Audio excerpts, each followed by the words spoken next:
Hello, hello.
Okay, Instagram installion, YouTube installion. Hey, okay, as an app or what on the Mac? Strange. Yeah. Let's see in the Discord channel.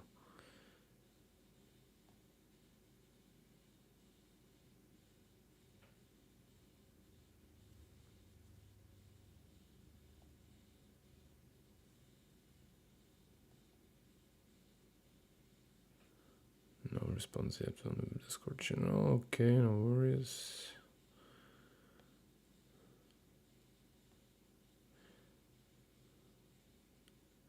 So this is empty so far. Very good opportunity to join the list, as it's as you can save the first spot on the list right now. Today, luckily, very quick bedtime routine. One of the reasons why Monday was postponed.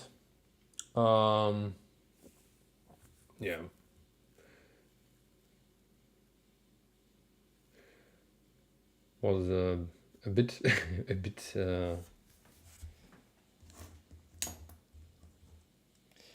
chaotic on Monday, let's say it like this. If you have so my daughter's 3 years old, and 3 years is a very difficult age, looks like. And also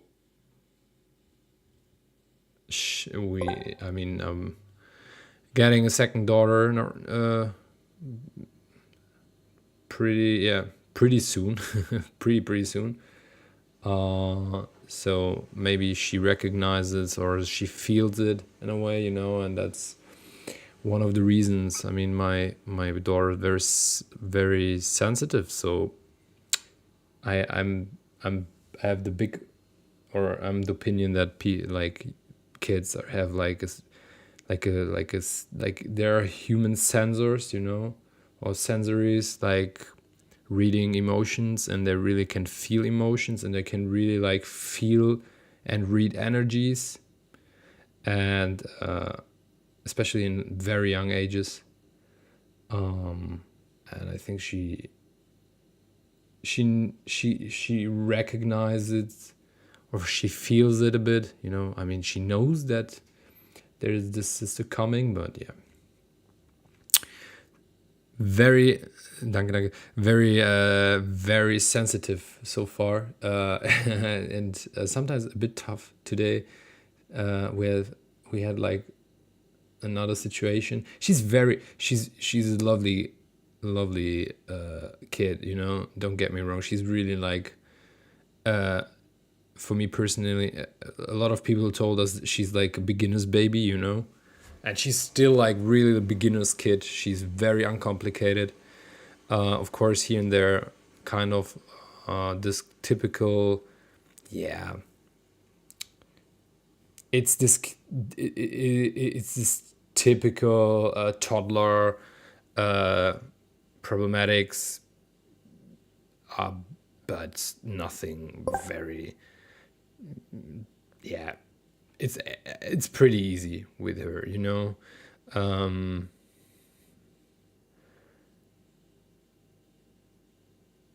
think it's just really like this situation is very overwhelming for her as well. And yeah, that was one of the reasons why Monday has to be postponed, because it took very long. I had a lot of meetings on Monday. I had to go and outwards to a meeting as well, and then I came back home very late, and she didn't get, or we hadn't our bedtime routines, you know, and that's for her. That wasn't, yeah, it was tough for her, because kids need their routines, and yeah, it took a long time. I mean, I think she was in the bed like at 8 or something, and it hadn't make any sense to come online at 8 o'clock, because yeah, we want to take time for all the live stream and for the listening and everything. Counting Sheep, yeah, welcome back. Haven't heard like a track in a while. I think, when was the last time? It's very like, I really can't think about it anymore. Like I know that you have been on the list at the beginning with Feedback Friday, from time to time, but I think I haven't seen a track from you in a while, right?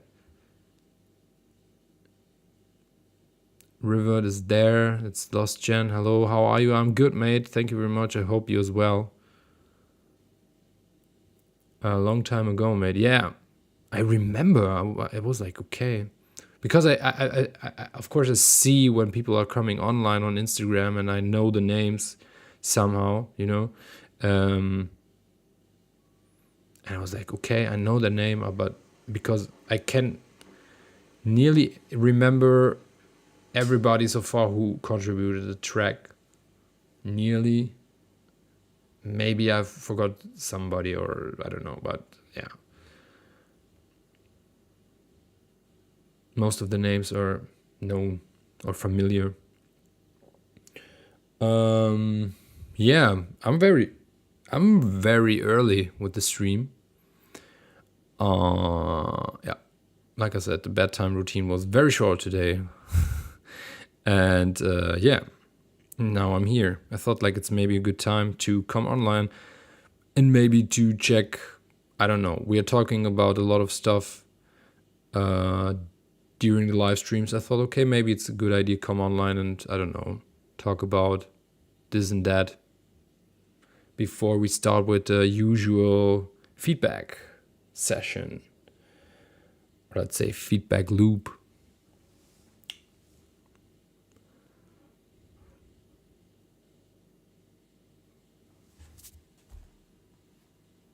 But maybe I'm a bit too early. I don't know. I know that a few people are like joining from outside of Europe as well. What is very lovely to see these names from week to week. I'm very thankful for that, because they're joining from really other time zones, and I'm very thankful for that. So I think there's really better early than late. Yeah, definitely. So I think we will definitely, there will come, so the usual people will come, I think, I hope. And yeah, We will start the session as soon as we have a few tracks on the list. And yeah, I will tell everything about the little feedback loop for everybody who is joining for the first time, or yeah, maybe like counting sheep. I don't know if you know the rules, the new rules, but yeah, we'll explain it later. If as soon as we have more, then yeah, some more viewers. 10 a.m. here. Yeah, good morning.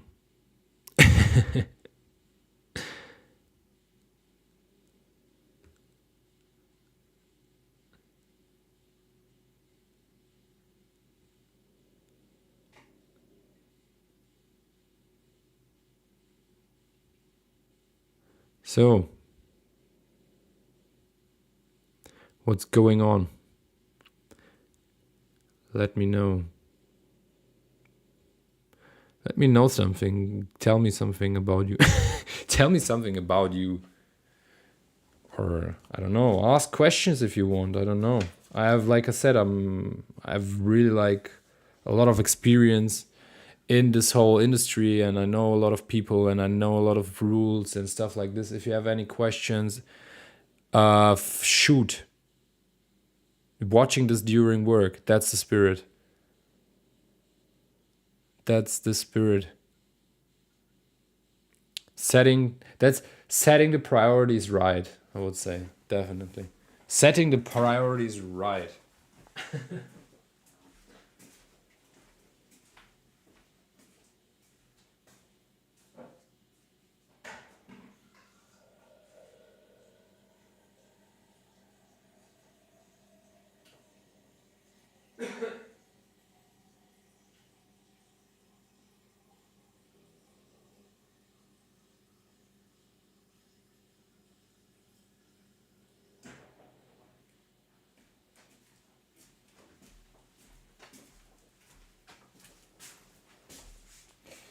Uh, I'm on the bedtime routine with the feedback loop on.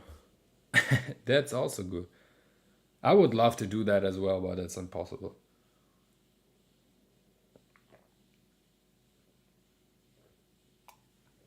That's really impossible, but that's fine. All good. Oh, wait. Wrong side. This side.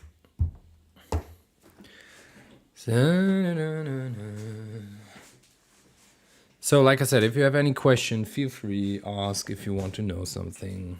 I don't know. Whatever interests you. Feel free to ask whatever you like.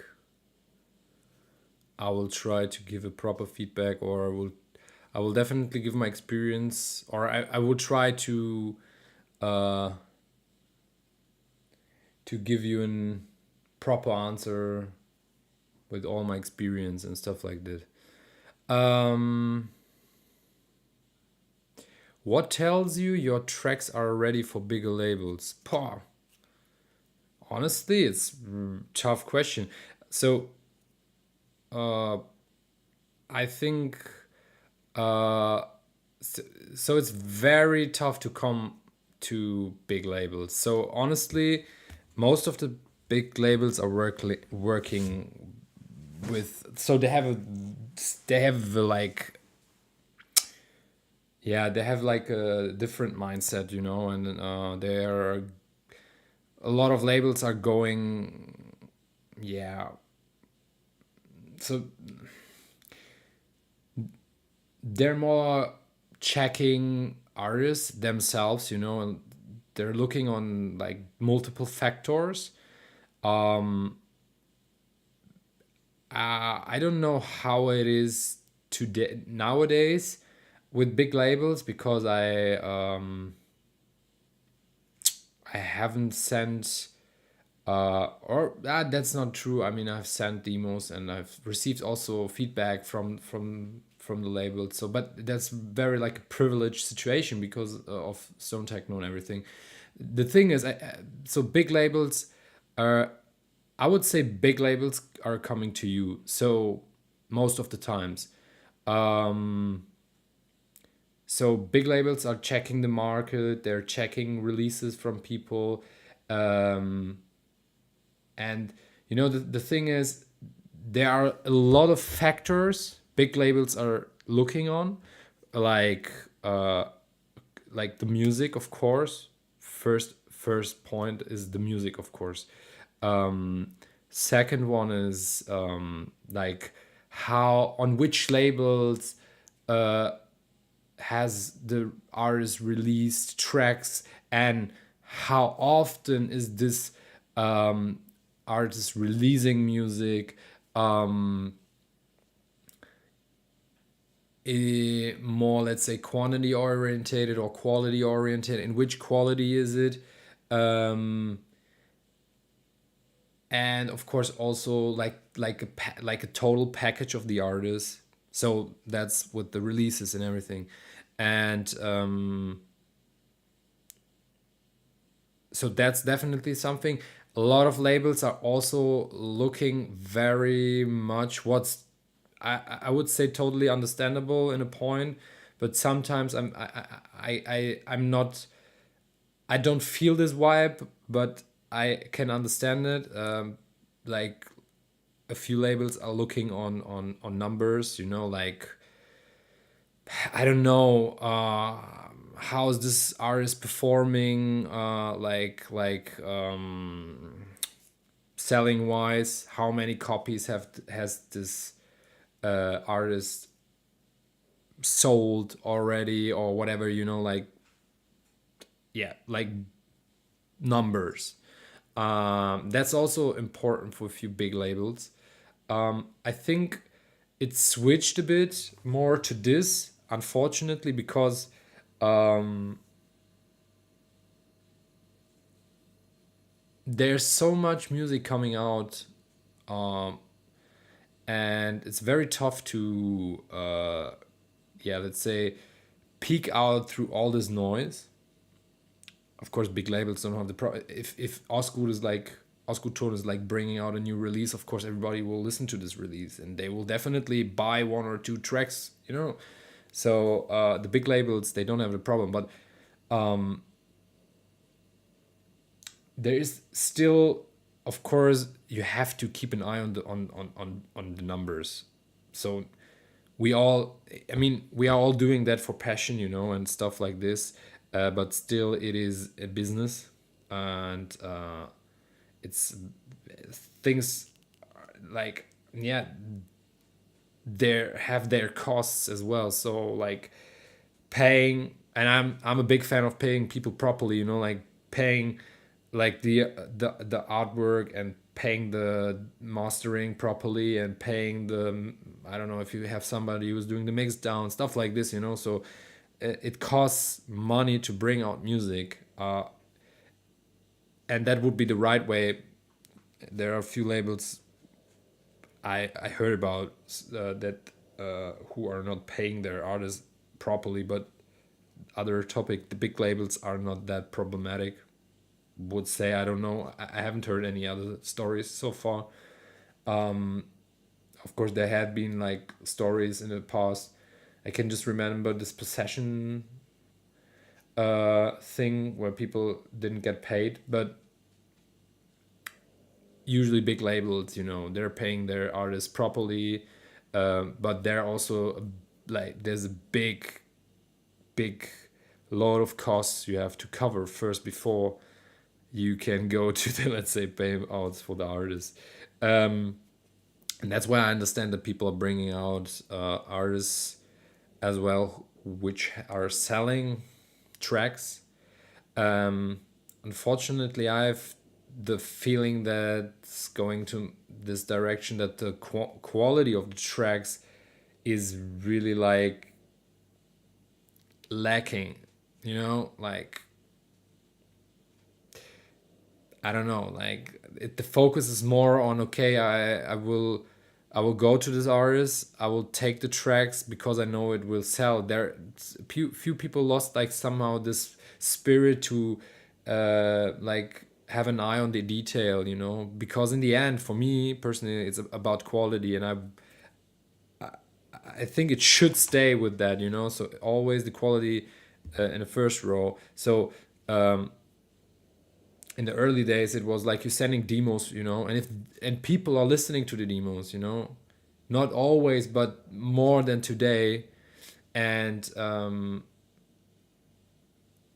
when a track was good, you know, and there was quality, and you can really hear that this track uh, has really big potential. People brought out this music, you know.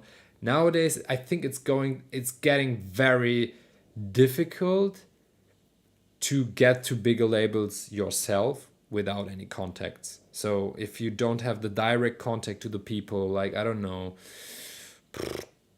you know the person personally in a way, you know, not like, I don't know, hanging around at the backstage and like, hey, yo, are you, I don't know, are you like whoever? Oh, I love your label. Would you like to listen to my tracks, please? That's not what I mean. Like, really, like, if you have like a connection to the people and you know them maybe for like see them like on two, three, four events in a row, you know, and getting like a connection to them and stuff like this, and then people, you know, they will come to you, or you are like, oh yeah, I'm producing music, whatever, you know. So it's really a lot about this, let's say, uh, um, connection thing and this personal thing. That's one of the reasons why I've received a lot of feedback on my demos, you know. um, Luckily, you know. So I was in a very good position, in a very very privileged position, uh, and still no release. So I have now a label which is going to bring out my EP, and I'm very happy about that, because I really like had three or four labels in mind, and it was one of the four labels I had in mind, and it worked out. So that's, I'm happy about that, you know.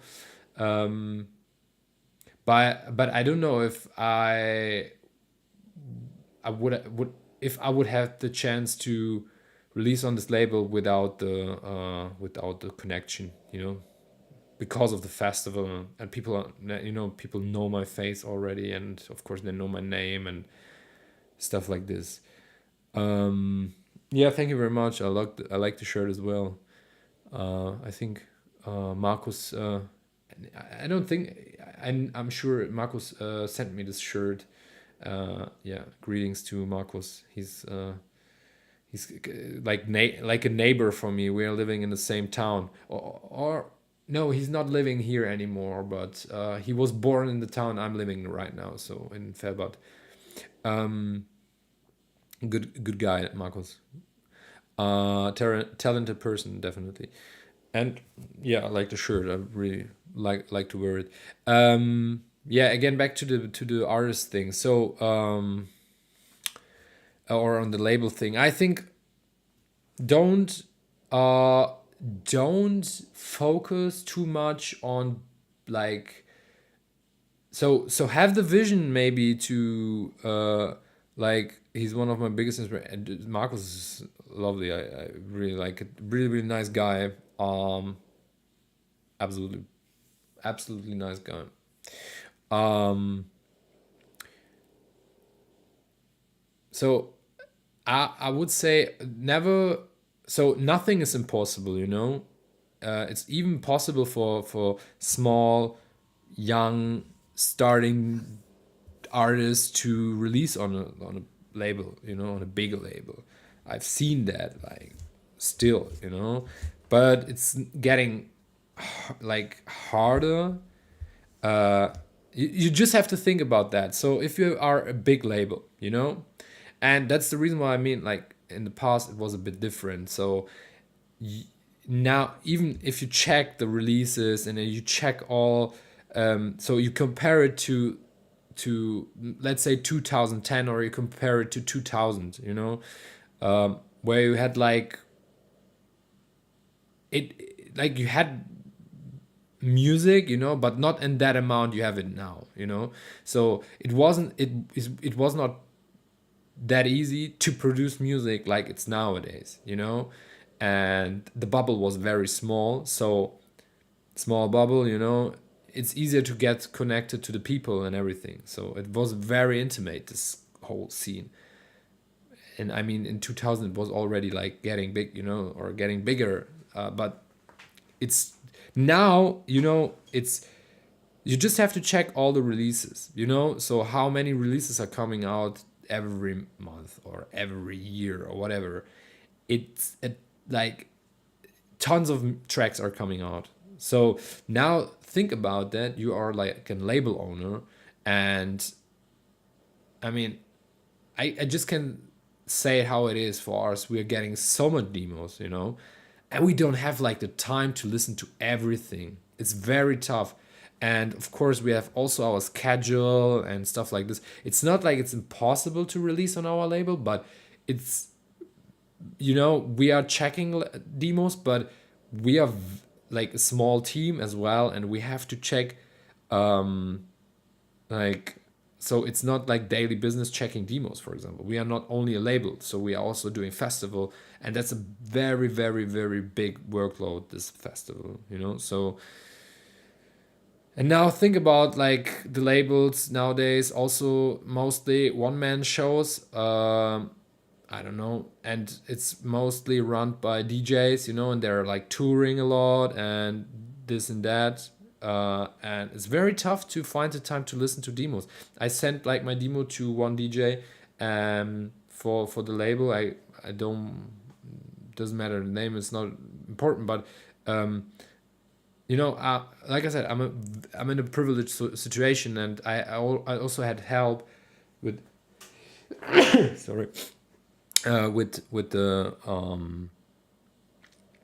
demos, because somebody also helped me as a door opener to these people. Like, hey, Ahmedine, he's one of the, he's also in the production team of Stone Techno and the Third Room and so on, so on. Would you like to listen to this EP he wants to bring out? And yeah. And even with that, it was by the booker, so the booker wrote the artist and message, and it took really like 2 or 3 months to get feedback.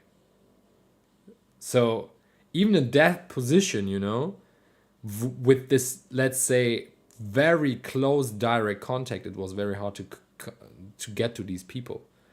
And it's tough for them, because I'm also working now for an agency, and I see what the people are doing every weekend. It's very like packed, like it's packed, they're touring all over the globe every weekend, 2-3 shows, whatever, and then they have like these, let's say, yeah, times where they have like, when they're at home. But of course, they also have to do their, like, produce their own music, and they also want to have quality time with their partners. They want to have, they want to see their friends and stuff like this, So, I mean, if you run a label, of course you have to do this, but it's, like I said, it's very tough. So, and they're getting like tons of demos every week, day, whatever. And that's the reason why I think it's very tough to get to these labels. And the best way, absolutely, for sure, is to release music, and to create like a focus, and to create like a momentum for yourself. And what's very important, and that's what I've said in a lot of feedback loops and the feedback Fridays and everything,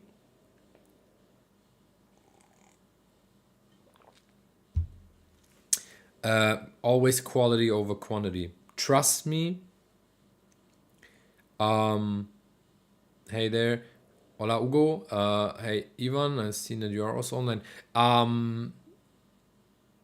Always quality over quantity. It's trust me. I know that's this heavy, crazy dynamic because of social media and everything. And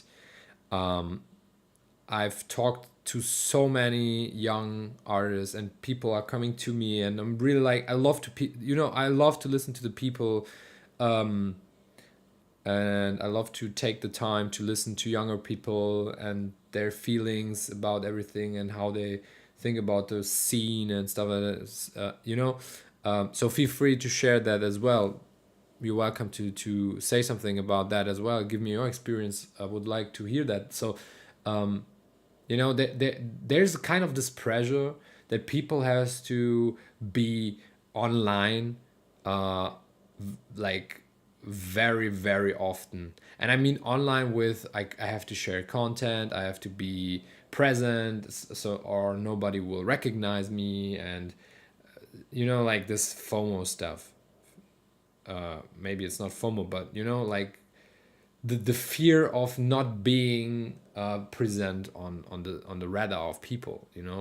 If it's labels or artists, bigger artists, or like audience or whatever. And I know that a lot of people are bringing out music to to be present, like really producing tons of tracks and bringing them out.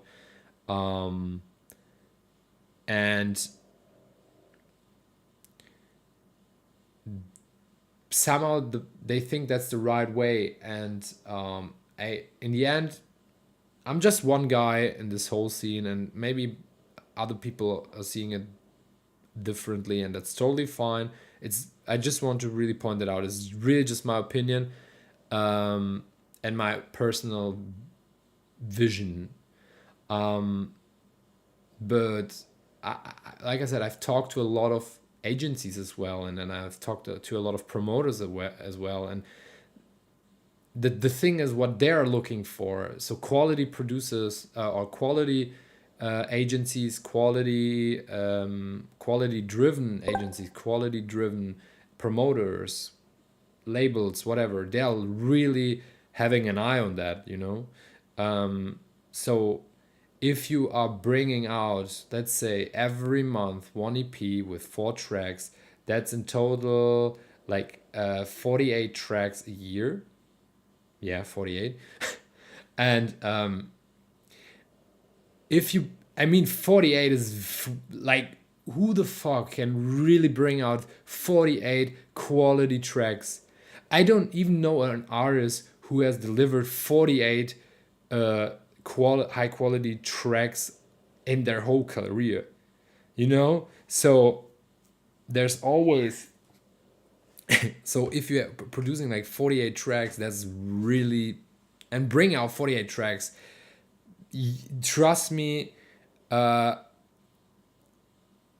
that's so maybe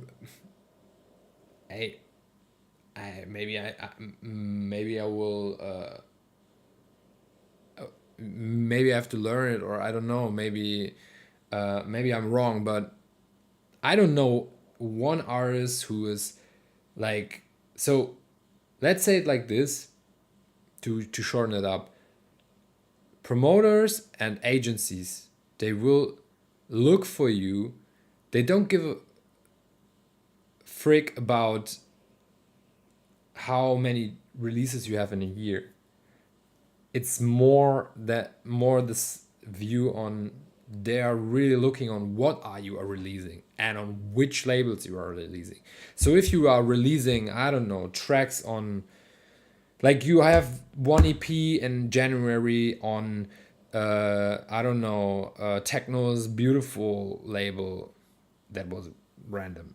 I don't know if there's a label whose name is that, but so, and it's really like, this is a label which is bringing out, I don't know, every week a release, and every release is without any strategy. It's really like, this release is techno, this one is tech house, this one is whatever. And then next month you bring it out on another label which is kind of the same, and then you bring it out on another label in March, another EP with 4 tracks on another label, And then you have maybe luck and you're releasing on a maybe, let's say, more strict visionary label, which is only releasing techno music, but let's say every month, for example, or like every 2 weeks, and or maybe also on a weekly base. If like a promoter is looking at it, or an agency, I mean, yeah, what's like, this has nothing, like there's no quality, and it's kind of, yeah, soulless. That's what I mean always with I'm missing the soul in the music and all these productions and all this records. So it's really, I think Austin said that once, and I really relate with this wording. It wasn't blueprint. Yeah, blueprint techno, like, like blueprint music. So you have like really like this style, and and you have this way of production, and you're repeating just like this production style. Like yeah, you just really like, you are just repeating patterns from week to week, and I really have to like translate this word, because I wasn't sure, like assembly line. You know what an assembly line is, like, in a fabric, where like like I don't know, like I don't know, engines are built or whatever, or cars or whatever, it's always the same, the way of production is always the same. And that's the thing, it's always the same. Workflow. It's kind of the same energy. It's kind of the same vibe. It's kind of the same. And there's like, you have, for example, like a trademark sound, and you can recognize people on their tracks and stuff, because they have like a very special and unique way of producing, or they're using very unique sounds, or that's something else. But people are just repeating, and they're only like changing the sequence, for example, of a closed head, and they're like changing the synth of the sound of their synthesizer, or they are changing one note on the and that's it. And then they're like repeating that and bringing out tracks, like, and then they are bringing like I said, like they're bringing out music every month, and that's not, for me personally, that's not music. So that's it is the same, like if you are like creating tracks via AI, for me personally, like, because there is nothing, it's kind of computer work, you're working like software, you're like working like just like a machine. That has nothing to do with creativity, or with art, and that's something, and to come back to the question, that's something that people recognize, who are like doing this on a quality driven, or who have like a quality driven approach. So labels, promoters, whatever. So again, if you bring out 2, or let's say 3 releases a year, and take the best releases you have, and start with smaller labels, so there are 2 ways. Start with smaller labels. You don't have to go that small, you can really like focus on a few labels. Let's say labels who have like a vision, and you can see this vision, and you hear it, so you hear it from release to release, and then you check like the artists who are releasing on it, and you see, okay, looks familiar. There are a lot of artists who are like doing or let's say who are in my playlists and I'm playing the tracks of these artists, that's a good starting point, you know.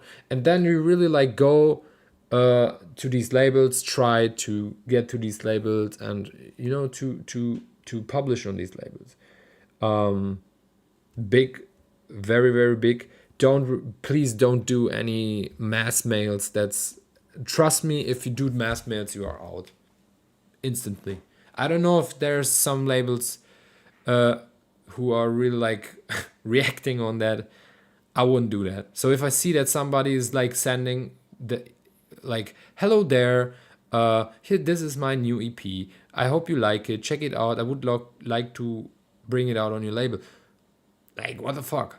And you see, like, in CC are like 100 addresses. What's very unprofessional, by the way, if you put them into CC. And everybody sees that you send it to 100 people. So that's also a big point. Big labels, they want to have a exclusivity. When I send my demos, I only send it to one label, and I gave like a like a deadline, and I said, okay, here's the demo. What is realistic on your side to listen to this demo? And then I've received the feedback like, hey, yo, like artist ZY is touring right now. The most realistic is September, for example, in 2 months. Okay, nice, all good. So I've blocked these tracks until September, even until October, you know? And I really send it with a personal message, you know? So I said, okay, I'm a big fan of the label. I'm following the work since years, and this label was one of my first labels I've bought a techno vinyl from, you know, and I would really love to bring out music on that. You know, it's one of my dreams to see my name on one of these EPs on this label, you know. And that was very personal, and I sent it exclusively to this label. I've waited 3 months with a deadline, and after this deadline, I've asked again. I've received an feedback, you know, and that was fine, you know. And if you don't receive feedback after the deadline, for example, then you feel free to go to the next label. You know, I mean, you can like mention it in the email, like, hey, I've sent this only to you. Would really love to hear your opinion. I'm a big fan. Whatever. You're really. I mean, you are writing this label on with an intention. Share your intention. That's also very, like, for me personally, when I read that people are really like putting emotion to the text, you know, and I can see that there's really like there's something behind this email. I'm going to read that email, and I'm really like trying to put somewhere the time to listen to these tracks, you know. But if I get just like, oh yeah, here, hey there, here's the EP, I've made that, and I would love to hear your feedback, or that you bring it out on your label. 100 people in CC, I'm really like just like delete. Hard, but it is how it is. And you know, so exclusively for labels, and keep them, but feel free if the deadline is not, so if the people are sending, yeah, okay, my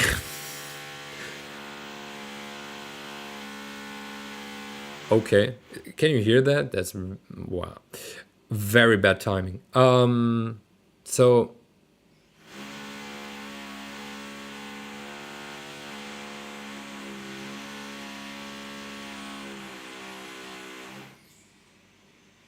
if you don't get any feedback by the labels, feel free to, so it's also good for you to have like an internal deadline, so you know,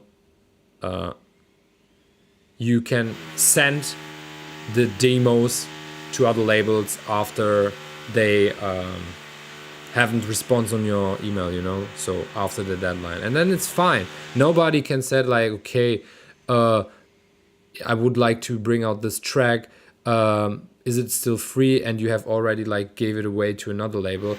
They can't be pissed, you know, because they had enough time And if they are pissed, that's not your problem, because you said, hey, that's the deadline, and they had enough time. But let the people, give them enough time. No, the neighbor's drilling hole. It's not the neighbors. It's the brother of my wife. So how is that called? Like brother-in-law? Yeah, brother-in-law. Is it brother-in-law? I don't know. Brother-in-law is maybe wrong. But so that's totally. If somebody's pissed afterwards, that's not your problem. Trust me. And if you bring up music, let's say 2 to 3 releases in the year, absolutely fine. That's more than enough. Trust me, because the chance that you bring out, let's say it's 3 releases, 4 tracks, maybe with a few remixes, but let's say 10 tracks. You're bringing out 10 tracks a year. So the chance that you are bringing out 10 really good tracks a year is more realistic than that you will, bring out. You will never bring out 48 good quality tracks a year. Trust me. It's impossible. It's realistic to bring out 10 good, okay-ish, or let's say from 10 tracks, 2 are very, very good, and people will remember because of these tracks, or will remember your name because of these tracks. And the other 8 are good, or the other 8 tracks are good, and people will play these tracks, and they will buy the EP because of the other track, so. And then people from big labels, so you just go this way, and you bring out music on labels which are making sense for you sound wise, and which are, let's say, having like a vision, and you can really align with this vision. And in the end, big labels will come to you, and they will say, okay, look, this music is nice, sounds good, it's kind of unique, we will bring it out. Like, for example, Mao. I hope Mao is correct. I'm not sure if it's correct, but if it's pronounced correct. But Mao brought out music on the Third Room. It was the Third Room 20. Now Decoder brought out music, and these guys, for example, like Mao and Decoder, and Mao. I really hadn't Mao on my radar, but the things that I heard from Mao, they were kind of very unique, and based on this, this EP came out on the Third Room in the end, so there's quality. You can hear the quality. You can hear there's like very unique sound, and there's quality behind it, Also Decoder, very specific, very, very unique, very interesting sound, stuff like this. So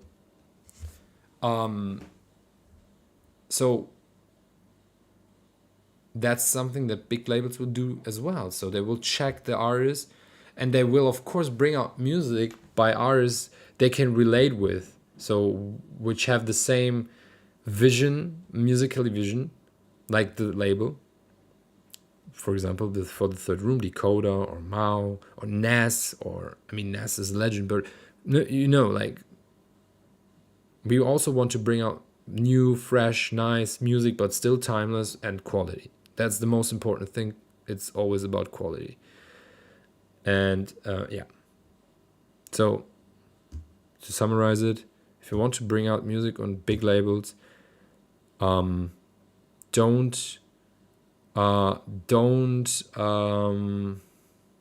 feel bad. So you can try to come to these labels. It's not like, I don't say, hey, don't try it. Try it. Absolutely. But don't be sad if you don't get a response. Try to go to, let's say, a bit smaller labels, and to build up like a profile for yourself in a way, and then to make yourself a momentum in a way, and then the labels will come to you like automatically.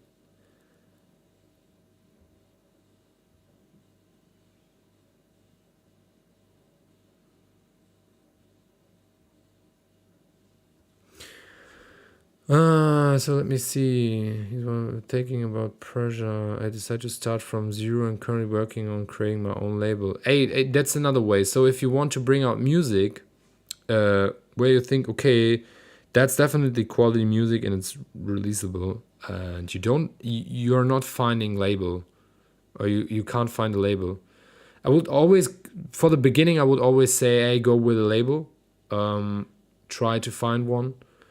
There are labels which will bring out your music for sure. But if you don't find anything and you are don't f- you I mean if you tried everything and you don't feel the labels, bring it out on your own. I can remember Off Grid, for example. I've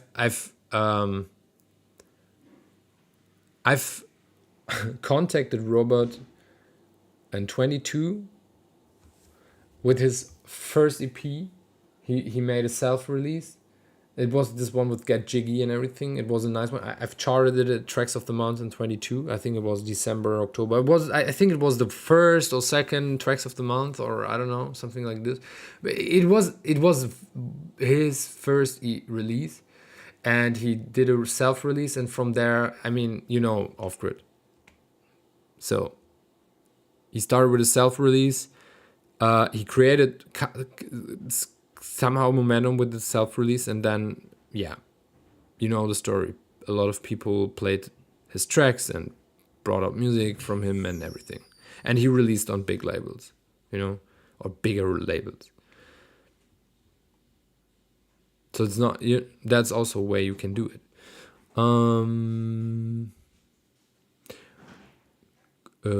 Where I'll publish my music without depending too much, for instance, on third-party labels. Where I'll publish my music without depending to. Where I publish my music, like you mean if you are doing your own label, where you want to publish it? Is that the question? I don't get it.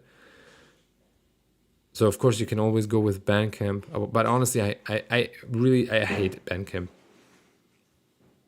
Maybe that's an unpopular opinion, but I hate Bandcamp. It has really like the worst search engine on this planet Earth. I don't get it. It has it really has the shittiest search engine on this planet Earth, and it has the shittiest payment engine on this planet Earth. And I don't get it. It's such a very big platform, and they're really like getting tons of money by so many people, and they could do something else.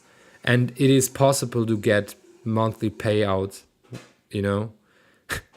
So I don't get why you have to pay for each track, from each label. That's so like stupid as hell. I don't get it. But maybe you can go with Bandcamp, but there's also you always has to go. I mean, you can upload it on Instagram. You can on Instagram, on Spotify or whatever on your own. That's not a problem. You just need like an artist account, like Spotify Artists or iTunes for Artists and stuff like this.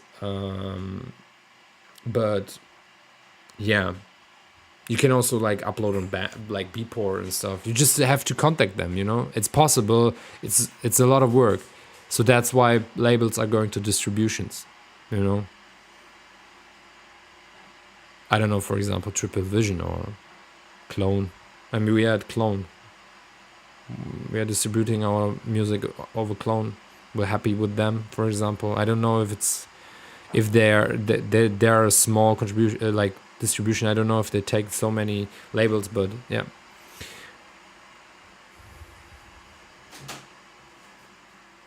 Hallöle. Sent email yesterday and really took in mind your feedback from last stream. Yeah, that's absolutely. Trust me, nobody will read emails which are not personal. Like you need like a personal story with the label. It wouldn't make any sense. Or even if you don't have this big story with the label, you can really like go, okay, I'm playing. From one intention, you're like going to this label. So you've chosen this label for a reason. So why? Because you are playing tracks from this label. I mean, that's so easy. like write down your thoughts and like it's easy. It's not that hard. Don't overthink these emails, you know? Just really like write what you feel, and if the people won't respond, don't feel like don't be angry about it, because again, these people are really like touring around every weekend. That's not a personal thing. It's really like just a time thing. They're also humans, you know, with packed schedules and stuff. I mean, look at this. Like I haven't made it to stream on Monday because I had a really packed schedule on Monday, and then only so one thing with there was this thing with my daughter, and that, you know, in the end I couldn't stream. So multiple factors. So yeah, write down your thoughts, write down your feelings, give them a like realistic deadline. I would say 2 months is more than realistic. And yeah, that's always good. Yo, Leo, what's up, my friend? Good morning. Very early good morning into to Melbourne. If you are in Melbourne right now, I don't know, you're like touring around from there, from here and there, and from time to time.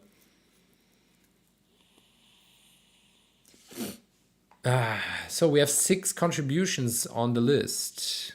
I just really have to check Instagram right now, because we are 58 minutes on Instagram. Just for the people on Instagram, I have to restart the stream from time to time. So every 1 hour, it's because I'm using OBS as a streaming software, and yeah, it's freaking around sometimes, Instagram. So bear with me. I will come back online if the stream shuts down.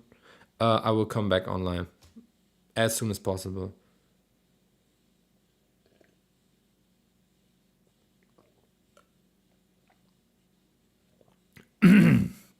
Yo, talking about releases, I signed my second track in the last 2 weeks. First time in 15 years. My last CD release was in 2011. Fucking hell.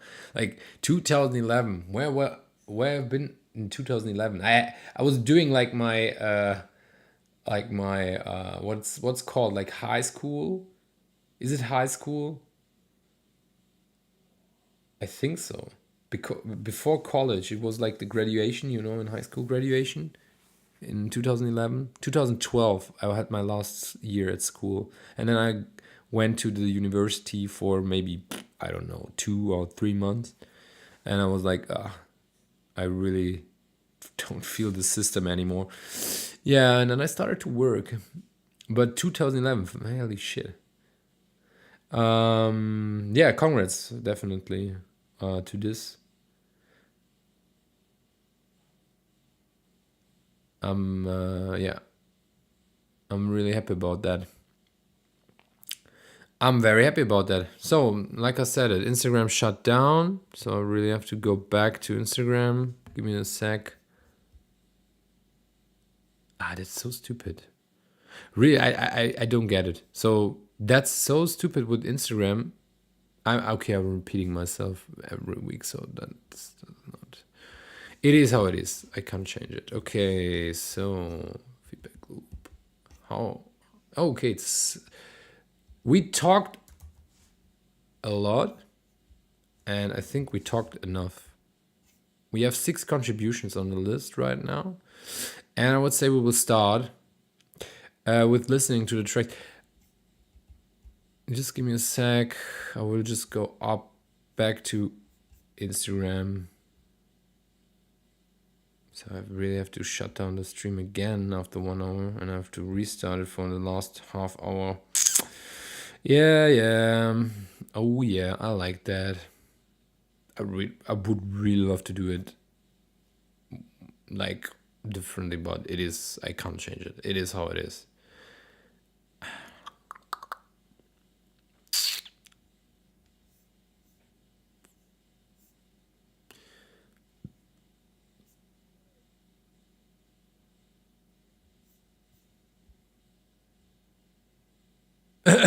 2011, I was in the second grade that year.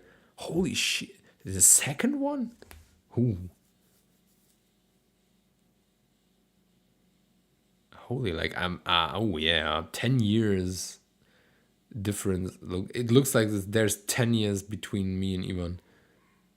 Trading Pokemon cards or some shit. Yeah. 2011. What was I doing? What did, like, 2011? Blah. I was definitely partying around in 2011. I'm pretty sure. I'm very sure that I was partying around in 2011. There was like this,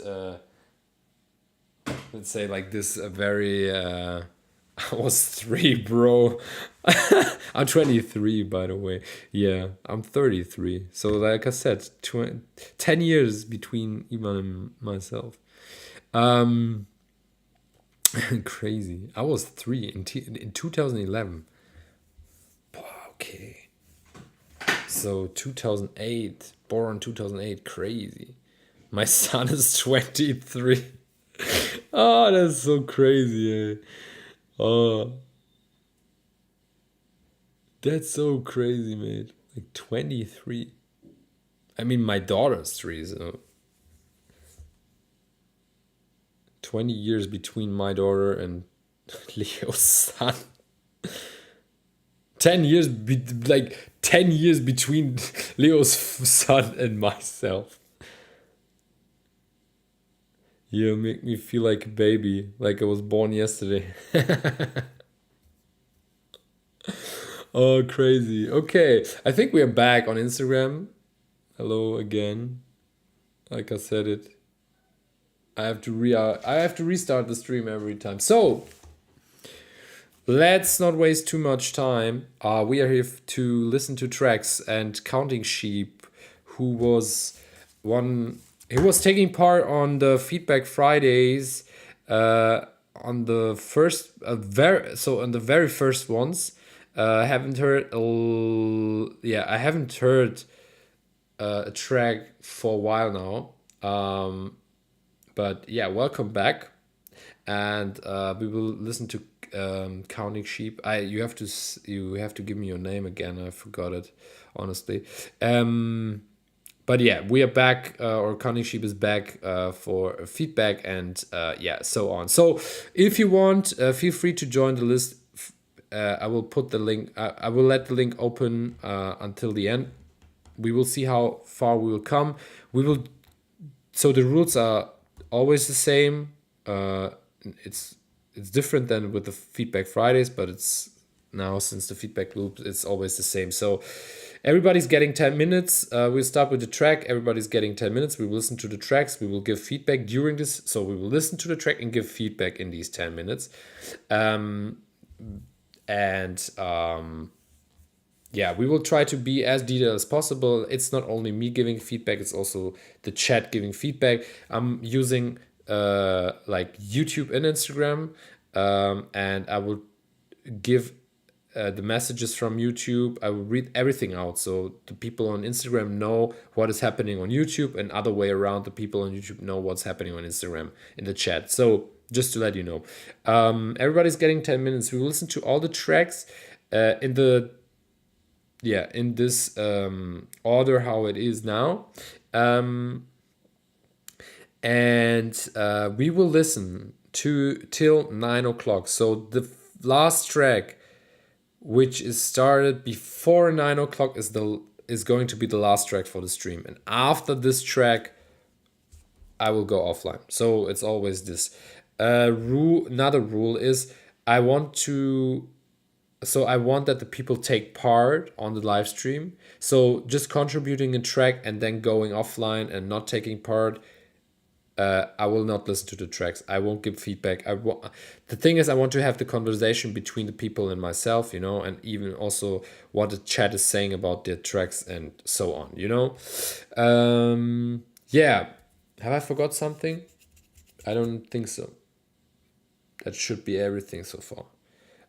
Yeah, of course, I want to have like a respectful chat. That's something I don't have to say, or what is pretty logical. I don't want to hear like stuff. Never happened, but I just want to say it, you know, because I think we have a very lovely community and the people are very respectful. So far, the feedback was always respectful and lovely. It's about, you know, it's about sharing, uh, yeah, experience and sharing emotions, feelings about the music and everything. So be open for feedback. You don't have to take, you don't have to, yeah, like grab all the feedbacks, and you don't have to like change everything on the track because of the feedback. If you feel it like this, it's also fine. You know, it's in the end your decision, and yeah.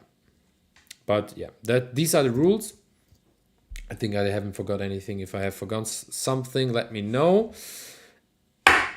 And we will start right now. So the first one is counting sheep. Where are you, my friend?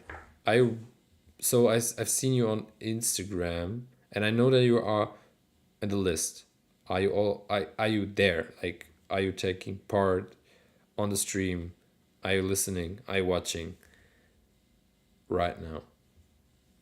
Give me like, I'm here, mate. Perfect. Okay, we will start with counting sheep. Just let me know your name, mate. I forgot it. I hated to, I really love to say the name of the people, you know, or like the real names. But if you don't feel comfortable, you don't have to share it, of course. We can stay with counting sheep. So 10 minutes from now. Ants, okay. Like ants.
Somebody wrote low end at some point. I would not go with that, honestly, because I think the low end is a bit muddy.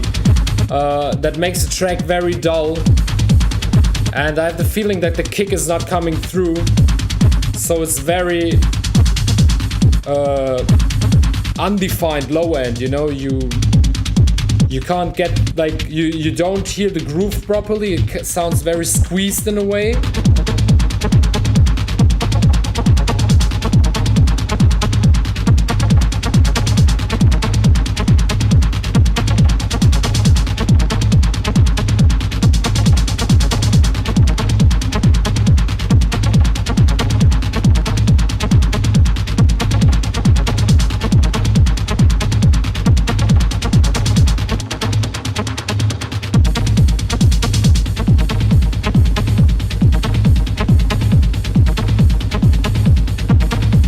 Right could be a bit louder.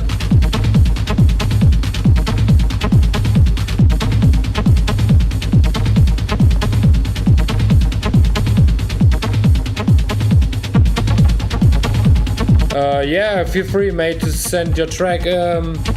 Just go on the link in bio and join the list. Yeah, the ride is a bit too thin.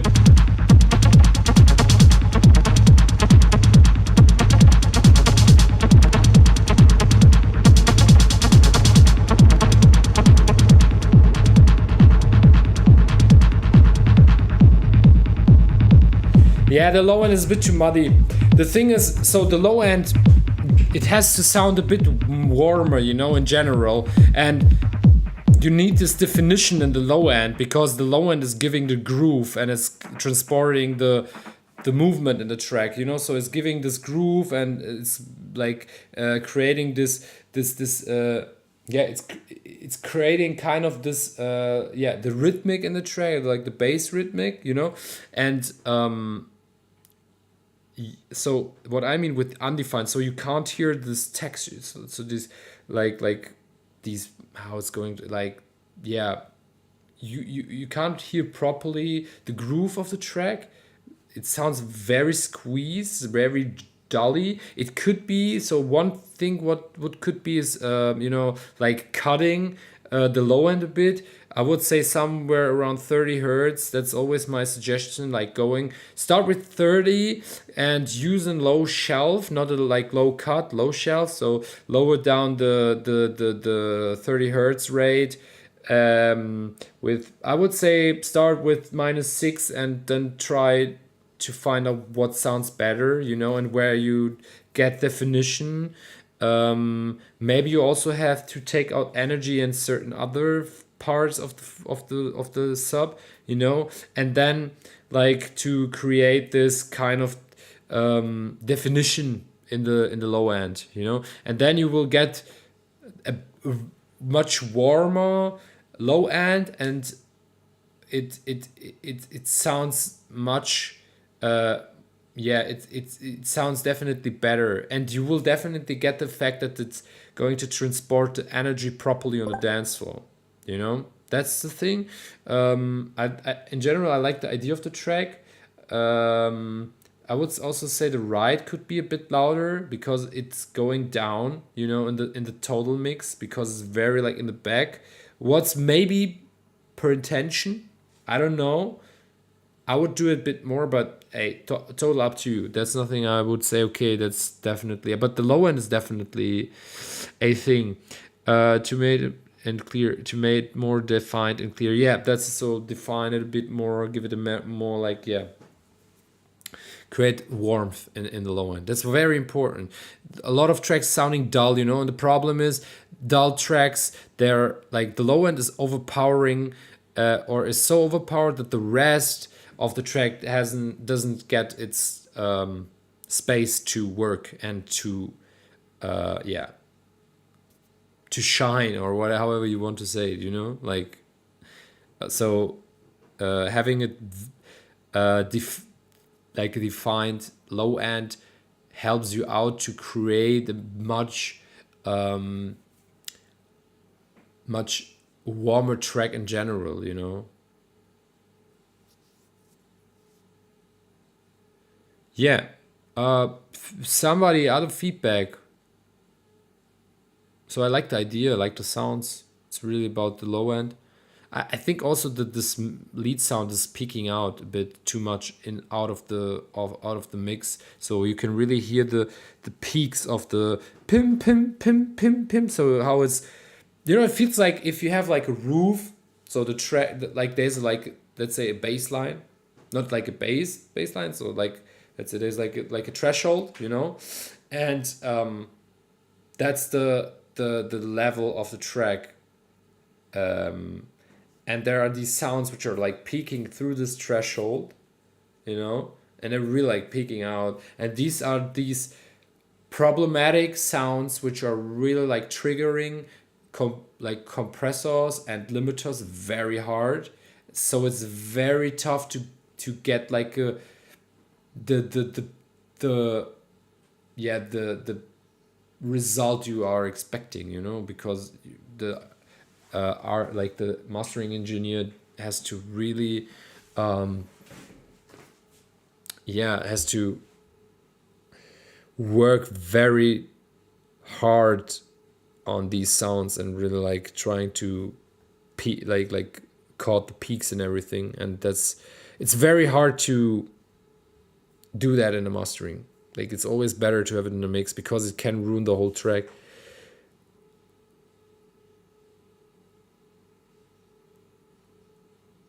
Really appreciate that feedback. Definitely go back to look at the mix, taking into account what you guys are saying. Yeah. So far I think that's the only feedback, right? Like I haven't seen any feedback. It's already like 10 minutes. And yeah.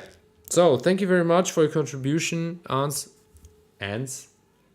And yeah, I really appreciate that you're back. Would really love to see your name more often now, again, hopefully. But yeah, however is possible, feel free to join as much sessions as possible for you. Yeah, welcome. You're welcome. Thank you for listening. My pleasure. Thanks for sending track. Yeah. Next one. Rivert. I know that you're here. Lost Gen Resonances. I don't know. I haven't heard. I haven't. I focus very much on the low end, to be honest. I would need to re-listen to it again, but I would definitely go and fix this first. Back on it now. Had a little break from production. Yeah, all good. However, it's possible. Like I said, however it's possible for you. You can always just for everybody, like feel free to join the sessions even if you don't have a track, you know, and you can't give any, like you can't take part on the feedback loop with the track. But I think what is very helpful is to listen to all these tracks, to I mean, not only listen to my feedback to the tracks, but also to the feedback of the other people, you know, what they're saying. Because what I've recognized for myself, I'm giving this feedback and I know what's the problem in the tracks of other people. But when I'm doing my own productions, I don't hear these problems. Don't ask me why. I can't give you like a 100% explanation why it is like it is. But because of all these feedback sessions, my productions like really got better as well. So it's a win-win situation. So even if you just listen to the feedbacks and listen to the tracks and really like, okay, interesting, because I know that I've did that on a track here and there, and I will try that out on my track. So just to let you know. Okay, thanks. Revert. I think it's Lost Gen or not. I don't think it is Lost Gen. So are you there, my friend? Lost Gen. It's in the. Here it is, Lost Gen. Revert. Right there.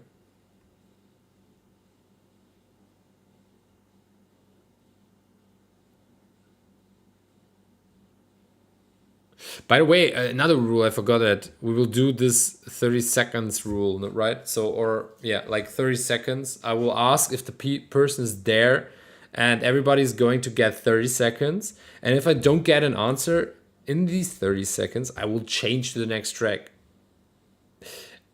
I won't skip the track. I will just go to the next track. So I will prioritize the track after the one which is in the up. Hello, I seen you, Rivet. We will start with the track right now. So if you're here and I recognize that the person is not listening actively right now, we will skip the track and we will come back to it later. Okay, let's start with your track. 10 minutes. Bum, bum, bum, bum.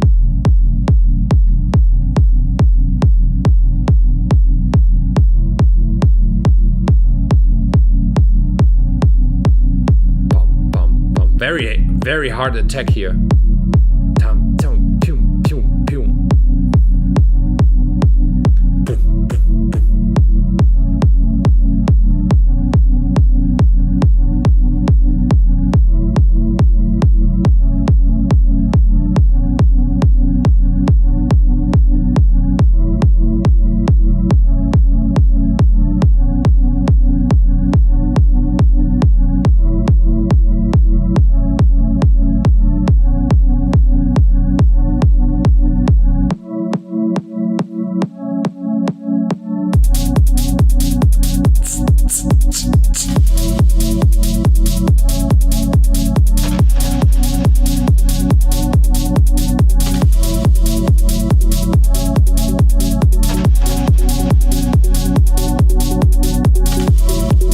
This sound, like this lead sound, is it a lead sound? Like it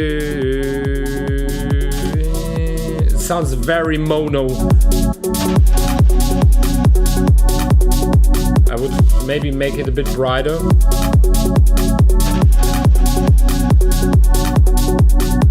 But maybe it's going to happen, I don't know.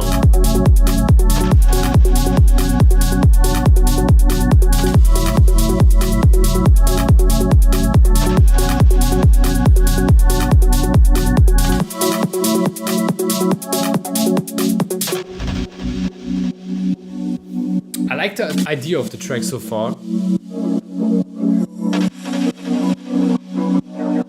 But somehow this kick is very heavy.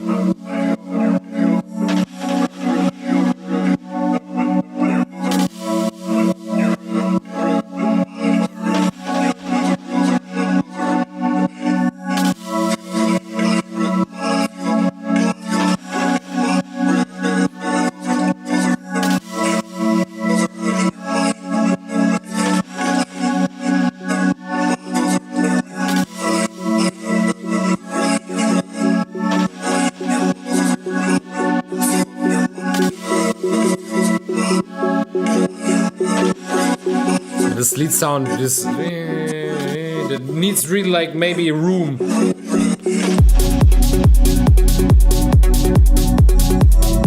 It's kind of too dry, you know? That's my feeling. Maybe somebody's seeing differently, but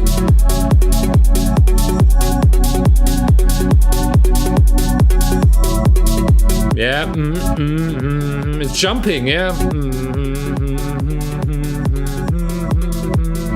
Oh yeah, you're right. Good point.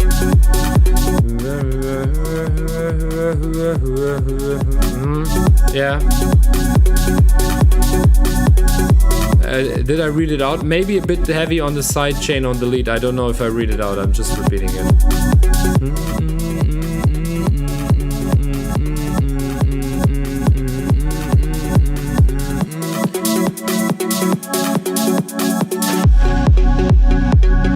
I don't know if I like it or I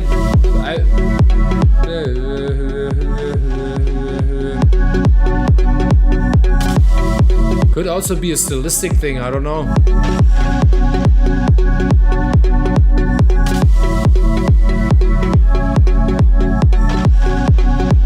But now I recognize it now, yeah.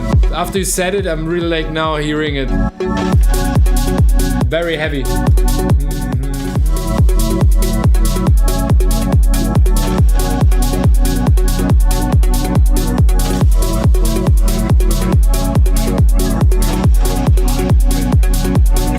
there's like movement in this lead sound, but it sounds so dry. It definitely needs room.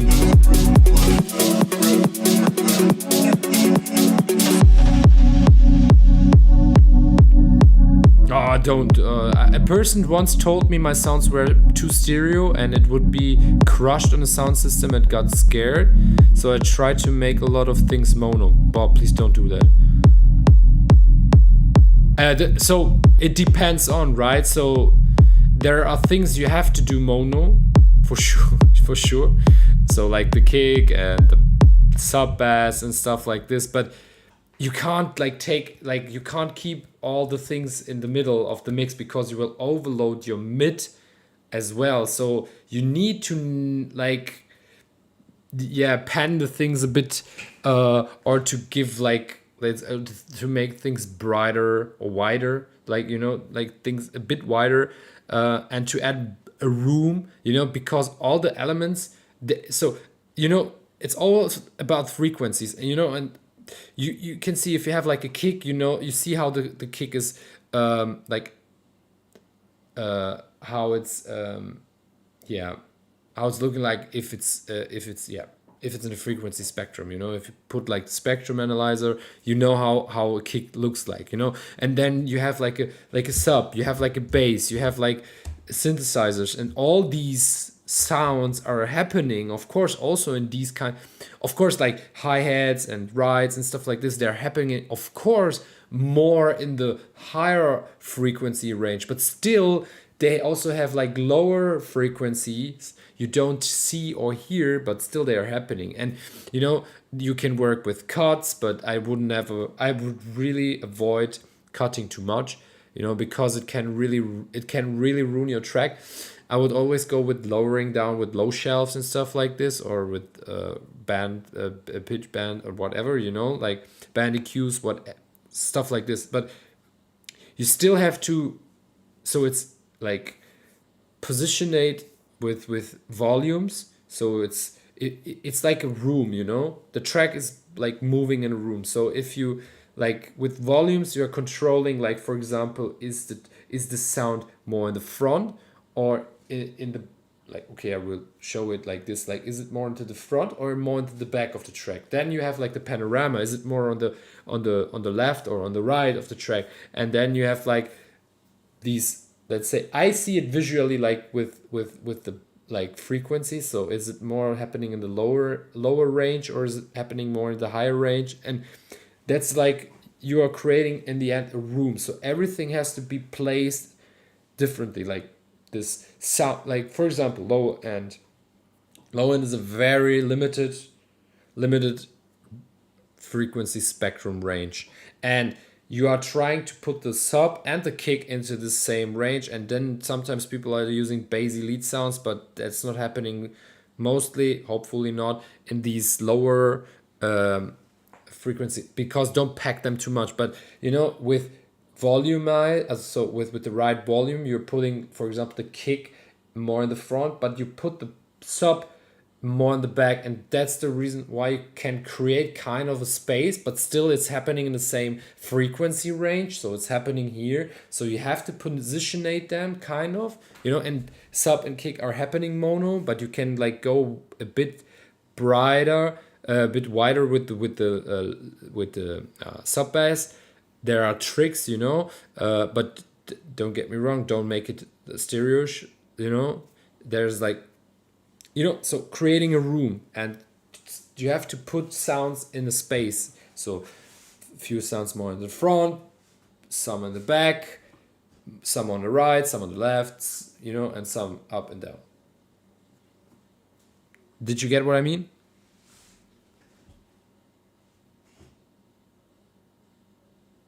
The track is nice. So the idea of the track is nice. It's really just a position. So the positions of the certain elements are really weird. I would definitely add a room on the lead sound for sure. I would try a reverb, just to really like to add a bit of ambience or something, or just a bit of room, whatever you like. Feel free, try it out. And the kick is very peaking out. It's very heavy, like pam pam. It's really like, it's again with this threshold, you know, so you have like a threshold and it's really like bam, it's hitting the roof, you know. I would definitely try to go down a bit with the volume. The 3D space, yes, I've read about this, the 3D space, yeah. Honestly, I forgot how the it's about panorama, it's about how was it, like room, panorama. Oh, I forgot it. Can't remember, but yeah. I think I explained it, so.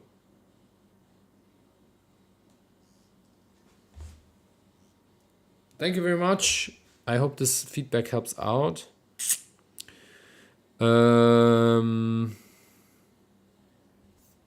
Track is so the idea is nice. Keep going and feel free to so work on it, and yeah. If you make something and you feel happy with it, you can send it maybe next week or in 2 weeks or whatever, and we can listen to it again. Hope, and I need to read out these things. I forgot about that as well. No mix, nothing, but I guess okay enough for some feedback. Yeah, that's Sans, right, Hugo? Sans Sound. Hugo is also HMGP2, HMGP2, GAP2 on YouTube. But I think you're also on Instagram, right? I saw Sans 2 times, I think, on Instagram coming in. Spinning Amber is online.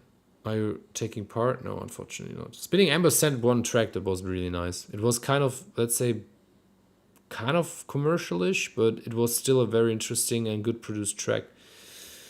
If you can remember, it was a really good one. Would love to hear more. Yeah. Hugo, where are you? Are you there? Are you there? Are you there? You know this track? Very nice track. I think it was Bad Club, right? Are you there? So 10 minutes for Hugo. Let's go. Is it again a dubby track? Let's see. Yeah, I can hear the dubbies. I can hear the dubbies coming in. What comes next?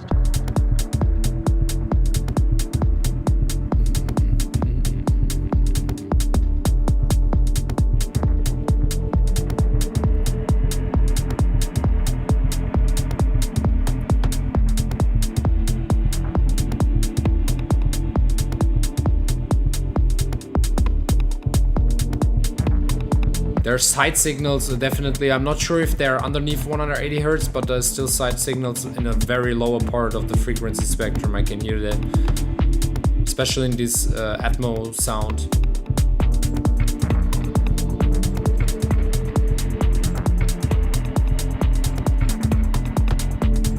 Yeah, I can really hear that there's no mix down. But still, the idea is nice. Again, I like the approach you are aiming for. I really like that. I like this dub techno approach, and all these tracks you have sent. They're very interesting. Very, very good.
I even like this acid line. I'm very, very picky with acid because I can't hear it anymore. There was like this phase where it was totally overdone, you know, and but this is very like good.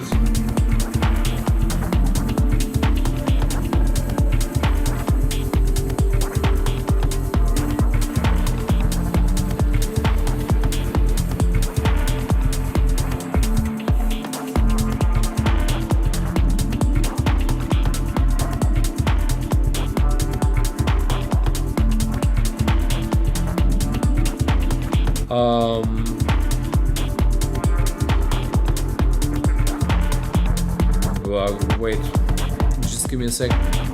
This is, and I really like the rhythm you got. This is honestly really inspiring. I dig it quite a lot. Personally, I feel like the kick could have a bit more body to it. Yeah, I think like Hugo has to do really like a total mix down on this track, because it's very like sounding like just recorded and without doing anything on the mix.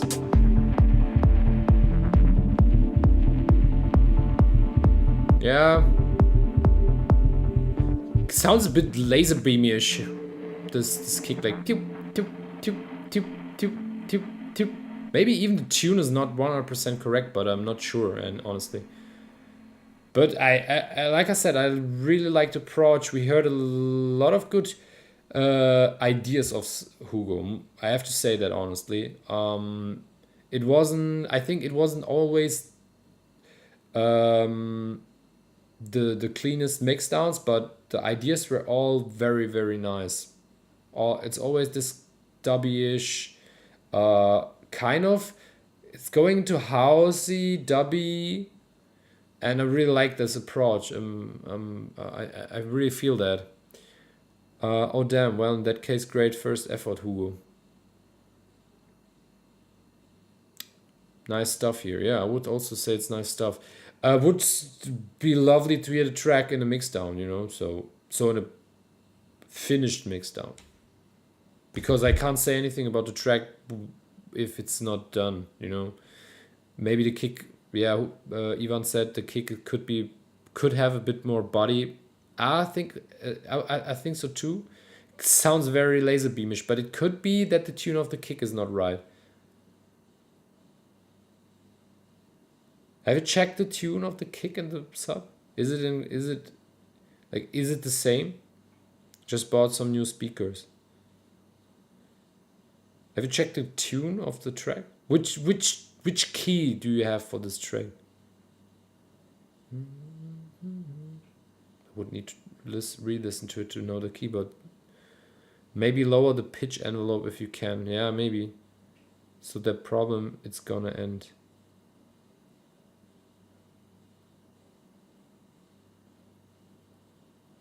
Same, yes. I don't get it. Like, so that problem, it's gonna end. Same, yes. Okay, what about same, yes? I just bought some new speakers. Maybe lower the pitch envelope if you can. Yeah, maybe like this. I don't know. I would try to maybe take the kick and try out a longer decay time. Not that much, but maybe a bit. But I would tune down the kick, honestly. Like, go down with, I don't know. Check it, like very important, check the key of the, so what's the key of the track in general, and then check the tune of the kick and the sub, if they are on the same frequency spectrum, on the same key, and yeah, tune them correctly to the key.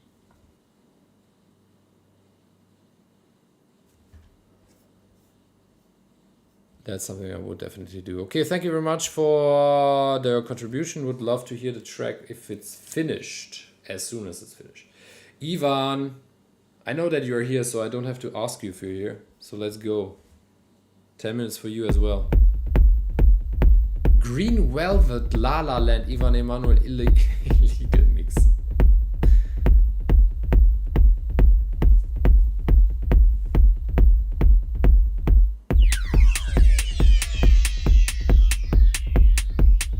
I'm very excited about this one, right?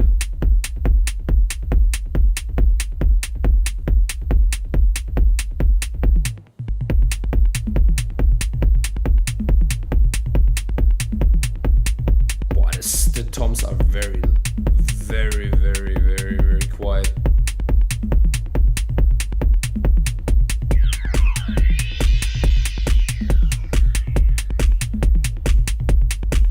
The kick also sounds very strange.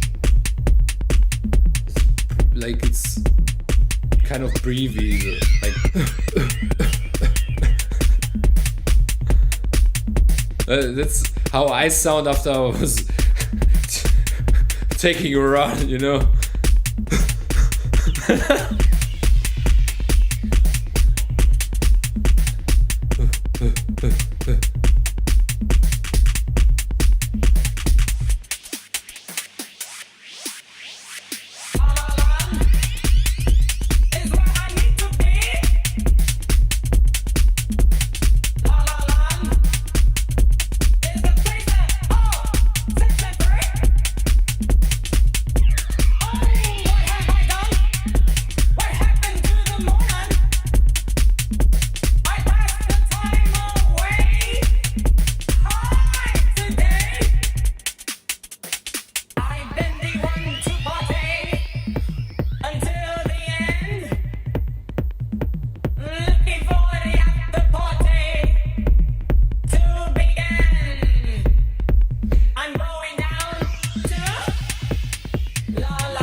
Oh, I would need to listen to the original. I can't remember the original track.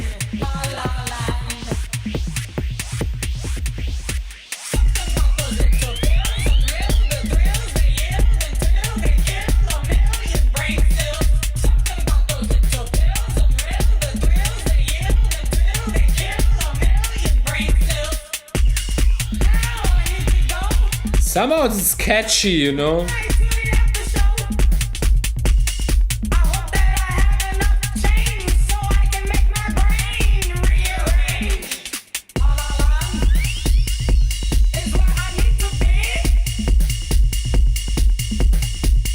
I would really need to listen to the track. I'm not sure, honestly.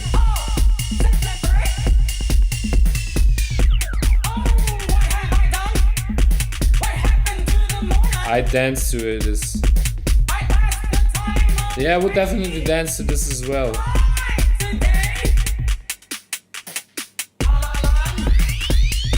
It's a nice mix, honestly, because like I said, I can't remember the original, but I like the very minimalistic mix.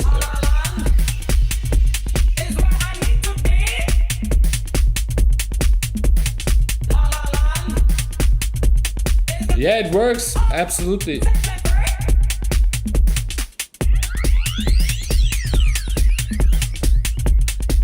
Just some drums, one effect synth, and the vocals on this.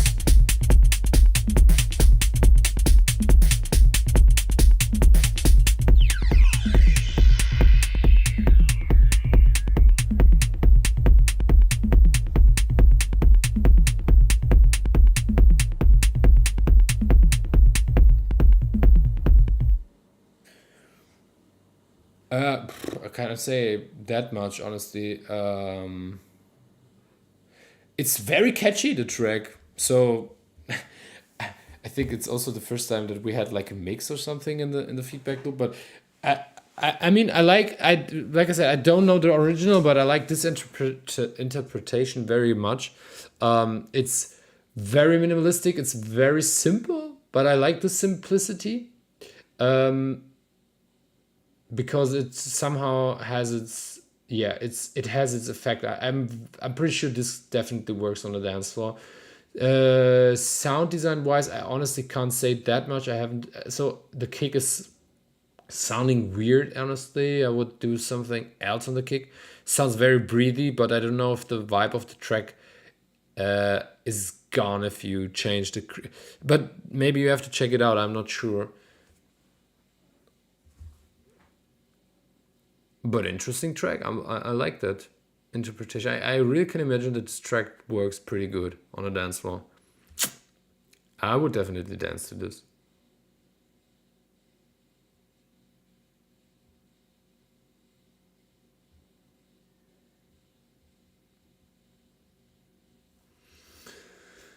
Maybe some other feedbacks in the chat, let me know. Because we still have like, I mean, I can go to the next track. But maybe somebody has another feedback or something, and feel free. I like the kick, by the way. Yeah, but maybe it's just my personal point of view. As long as it makes you dance, I'm happy. Yeah, it makes. I think this one would definitely make me dance on the dance floor for sure. This track is gonna stay on my mind for a week. Catchy, yeah, absolutely. I like the track, yeah. Was trying lots of different kicks. This one's my personal fave. Hey, if you feel it, let it in. Let it in the track. Don't change it. It's fine. It's just my personal feeling. It sounded weird, but the track is still moving, so it still get me going. So it's working. Yeah, I don't have any feedback anymore, so let's head to the next track, right? Thank you very much, Ivan, again. A Tool track I made a while ago. Let me know what you think. Mix might still be a bit rough in my opinion, but it's okay. It's not that problematic. It wasn't that problematic to mix. I think you can still play the release when Ask Green Velvet. I mean, you can, of course, you can like play this track on your own, but you can also, I think you're have the right to put it online, but without monetization, right? So free download. Nah, don't think so. So I think if as soon as it's a free download, I think it's not problematic. I won't tell the police. I really did like it. I think you don't have any problems if you do a free download, because the thing is, the problem with copyright is always if you start making money with the track. So if you monetize these works, then it's problematic, because you are like gaining money with others people work, and that's not good. So that's incorrect. But I think as soon as it's in free download, that should not be a problem. And yeah, as I mean, you're doing it free download and you don't earn money on it. So if there's no, you know how it's in German, so wo kein Kläger, da kein Richter, oder andersrum. Who the freak cares?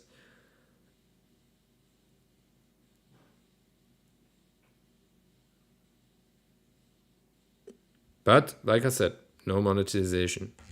Don't monetize the track. That's going to be problematic. I will let you. So honestly, that's problematic.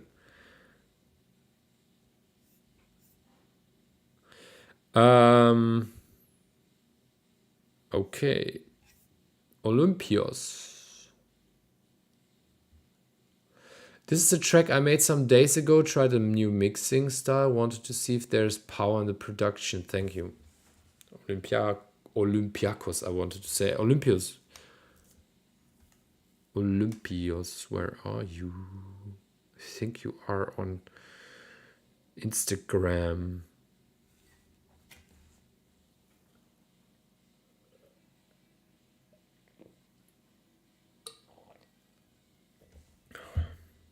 I'm here. Cool. Just give me a sec. I just have to check how long we are already online. Still 10 minutes. Okay, that's going to be more than enough. So again, if you if the stream shuts down on Instagram, don't be confused. It is how it is. I can't change it. It's because of when you use external software, Instagram is shutting down the stream after 1 hour. So, but we still have 10 minutes, so we will listen to the track. I will give feedback, and then I definitely have to start the stream again. Maybe. Let's see.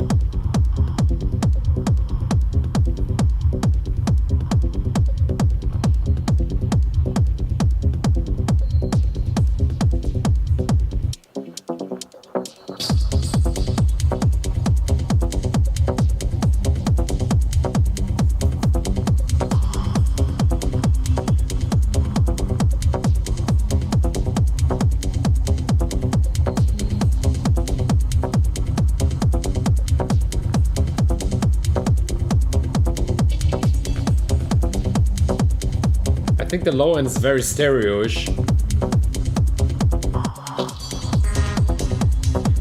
It's like happening somewhere around here.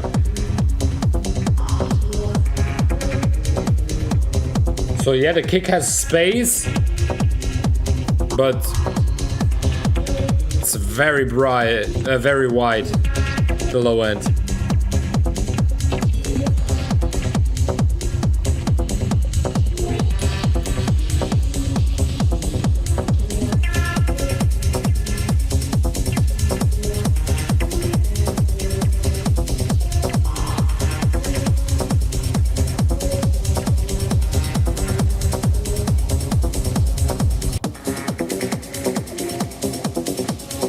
Hold on.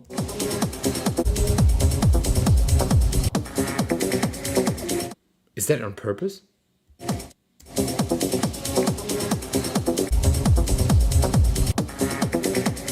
Okay, it sounds very weird.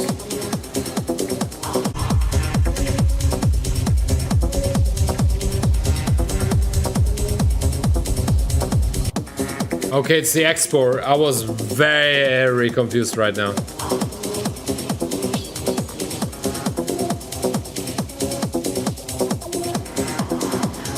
Hey, liked your tune on Renegade Methods, man.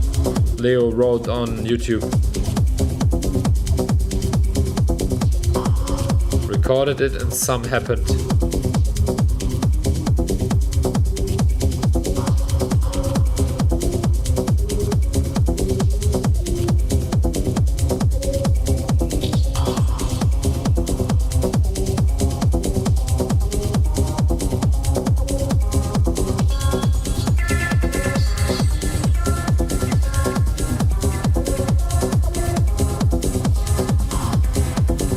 Thank you. Leo, you're also on Instagram, right?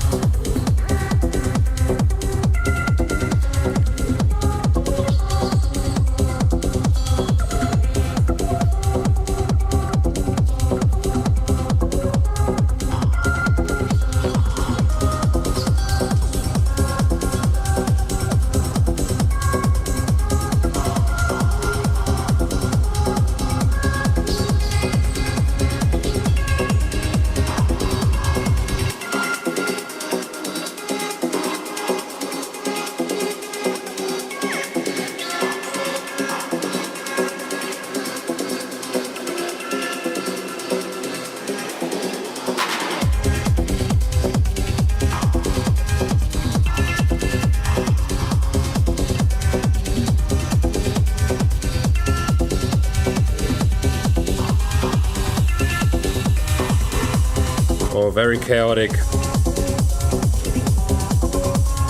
There are happening so many things in this one moment. Sounds a bit overloaded.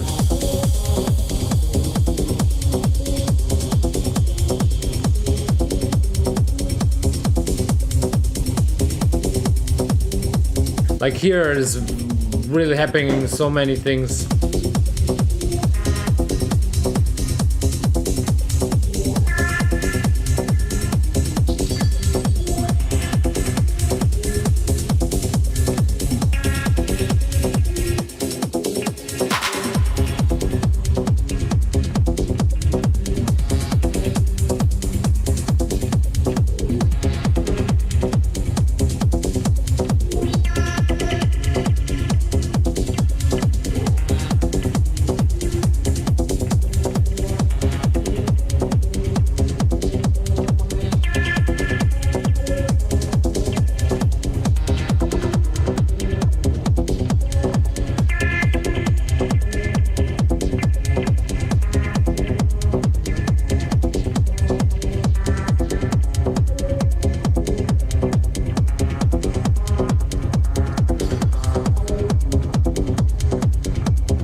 Hmm.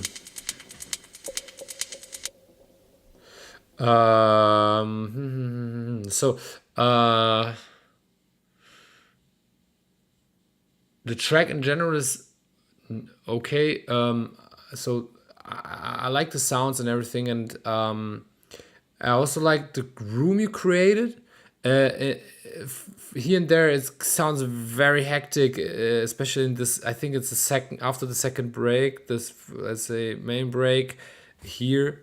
Like there's happening so many things in the same time. Like this, there's so many informations in this short period. But it's getting better afterwards. Maybe you have to lower down a few sounds a bit, or I don't know, like because there's so many things are pushing to the front of the mix that it's too overcrowded in the front, you know.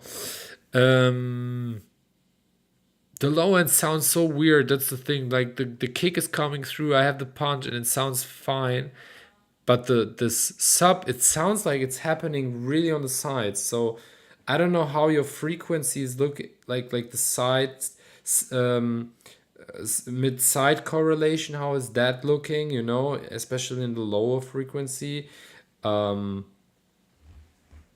that would be very interesting because like I said, I really hear uh low and heavy sounds on the sides. So definitely underneath 180 hertz there's happening something like the whole sub is happening very much on the sides.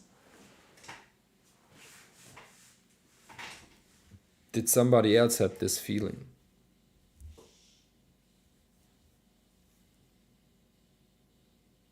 Like I said, the track in general is okay.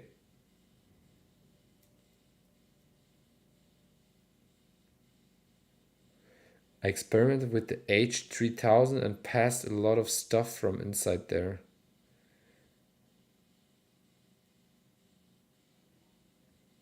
Alright, give me just a sec. H3000?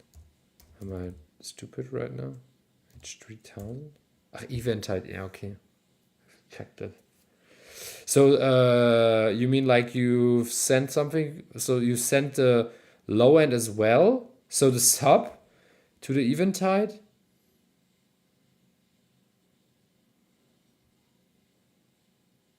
That would explain it kind of. Because very heavy. If you want to have a bit side signal, that's not a problem. You can, I mean, you can edit. I would go more. So take the, I would take the sub. I would make it mono. I would like adjust the volume so that the kick is still coming through. You know, so giving the kick the space. But if you want to have a bit stereo-ish low end, you can do that, of course. But I would not overdo it. So you can send it to a send where the eventide is on, and then you really can put a bit of the send return signal to add a bit, yeah, like to make it a bit, let's say, wider, but I wouldn't overdo it because now it's very too much. It could, the thing is, it can cause that you don't have a low end in the track when you play it in a club.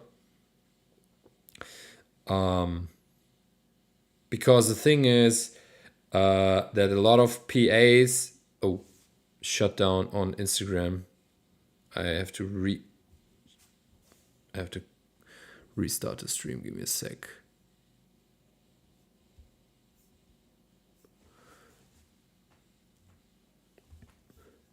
Give me a sec. I will have to restart the stream real quick.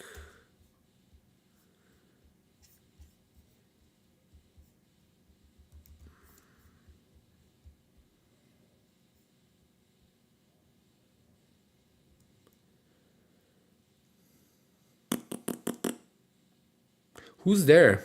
Who's still awake? Where are the people? Where's the chat? Give me a short message in the chat. Where's YouTube?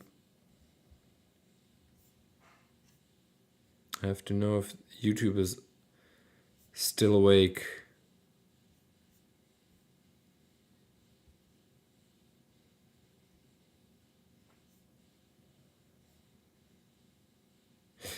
Wait, interesting. I found something. Zuschauer live beantworten. Umfrage starten. Frage deinen Zuschauer nach ihrer Meinung. I could do that next time. Still here? Hoi, very early here. Yeah, okay, good. We still have people awake. Okay, let's get back to live on Instagram. But want to go back to sleep. I can totally feel that, my friend. So if I want to say how so it's 4:30 a.m. In Melbourne. Damn shit. So Olympus is back.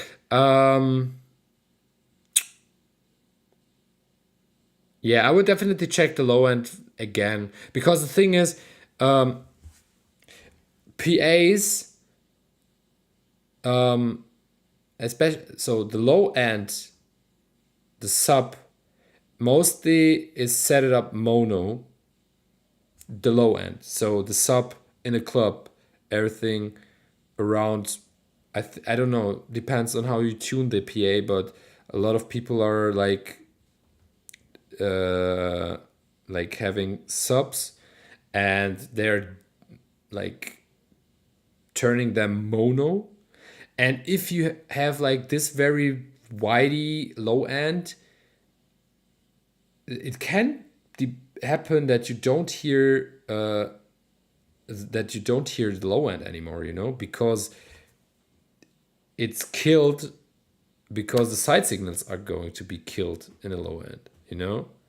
It's not about the tops, so everything above a certain, it depends on the PA people are doing, and on the sound engineer. A few ones are doing it only till 80 hertz, but I heard that people are doing it as well much higher. Like I said, it depends on, but there's sub, but there's also like top and everything, so these are stereo, but low end is mono. And yeah, it can happen that you don't have a sub because it's too wide. And this can really kill your the energy of a track totally, because there's no groove,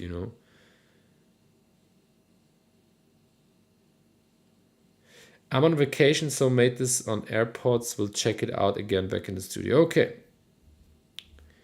Do that. Okay, thank you very much for your track. This is a track made some days ago. Okay, I've read that out. Okay. Lucid. Is it Lucid? Lucy? Lucid? Lucid? Lucy D? Lucy? How is it correct? Yes. Yes, what? Lucy D? Lucid? Lucid, right?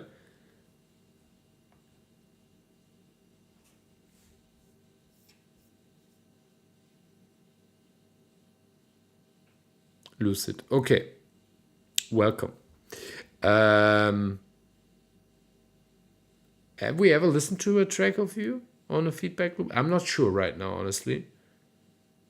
Not so far, right? Not so far. Not yet, right?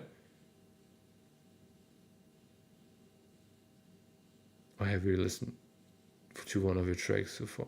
Yet? I can't remember, honestly. It's my first time. Okay. Welcome. So, 10 minutes for you as well, like for everybody else. And we have 2 tracks and we have 20 minutes. So, it looks like we will have like yeah. We will be on time. Let's see.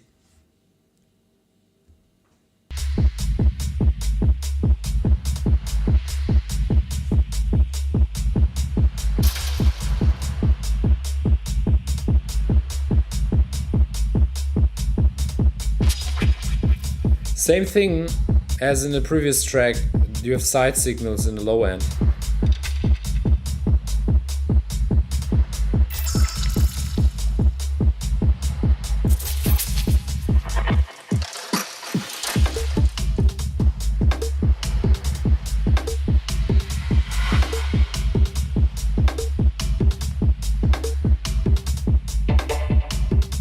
kick is very boomy. So really there's this punch missing.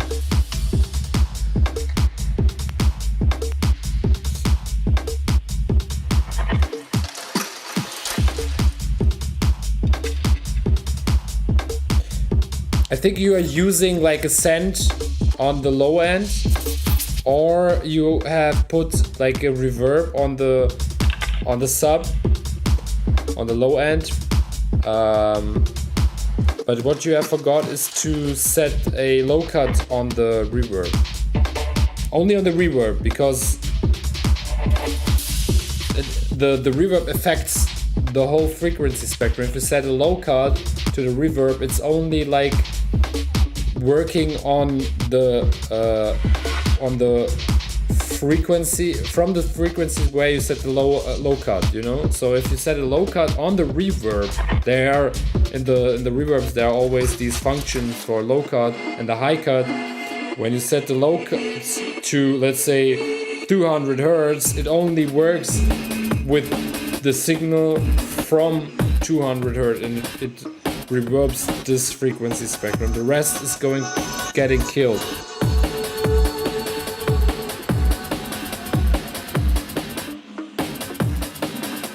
Or is not getting affected.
So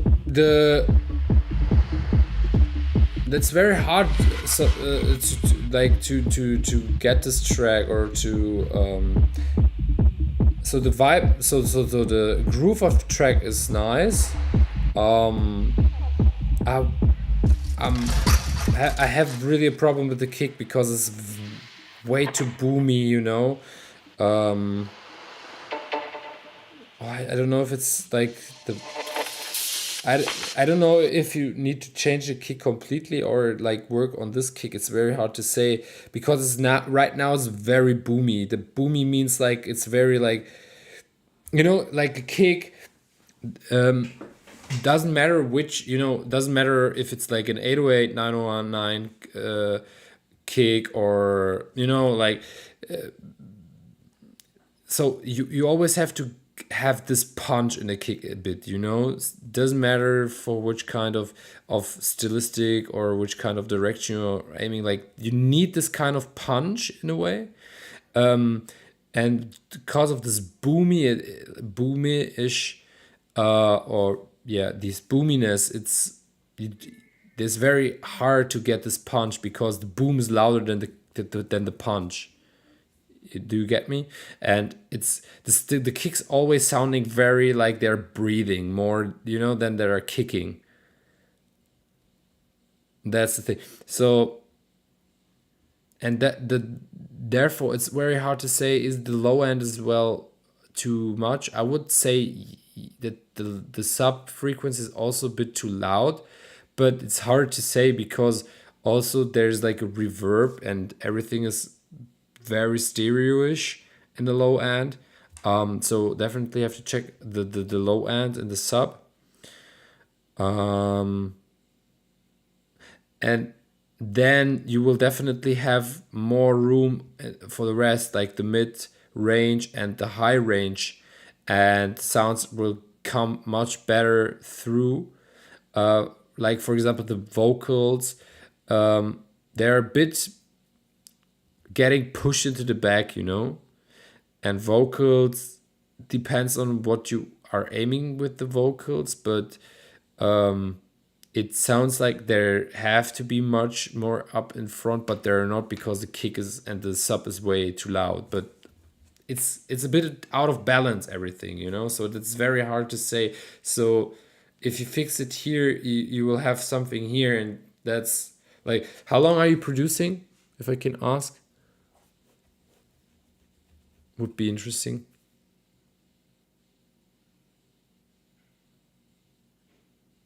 I think that the vibe of the track could be enhanced by taking away some things. Yeah, maybe.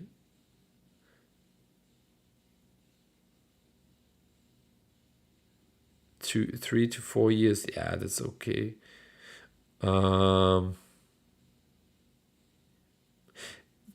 Thing is like yeah, low end is always a problematic thing. I don't know how your listening situation is, but low end is always problematic. But just like really, maybe take the eventide. That was Olympias. Take out the reverb, and then check the low end again, and feel it, and you will definitely hear a difference. And what's important, everything underneath 180 hertz, it has to be kind of mono, Of course, there you can't void it 100, like totally, to not have side signals in the lower frequencies, and that's okay as well. But it can't happen that you have like a very big panorama in the low end. Like I said, it's causing very much big problems on the dance floor because the low end is dead. You will just have the kick. And that's everything. So, like, focus on the low end. Try to balance it, and then check how the rest is getting effect. There will things will happen. Trust me, you will definitely hear a difference, and then from there, go further.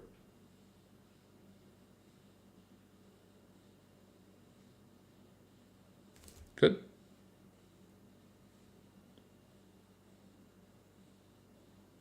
Yes, you're right. I feel this when I play my tracks in the club. Yeah, I had the same feeling. I had the same problem in the past. I did it also wrong. I always had muddy low ends until the point where I've really understand how low end is working.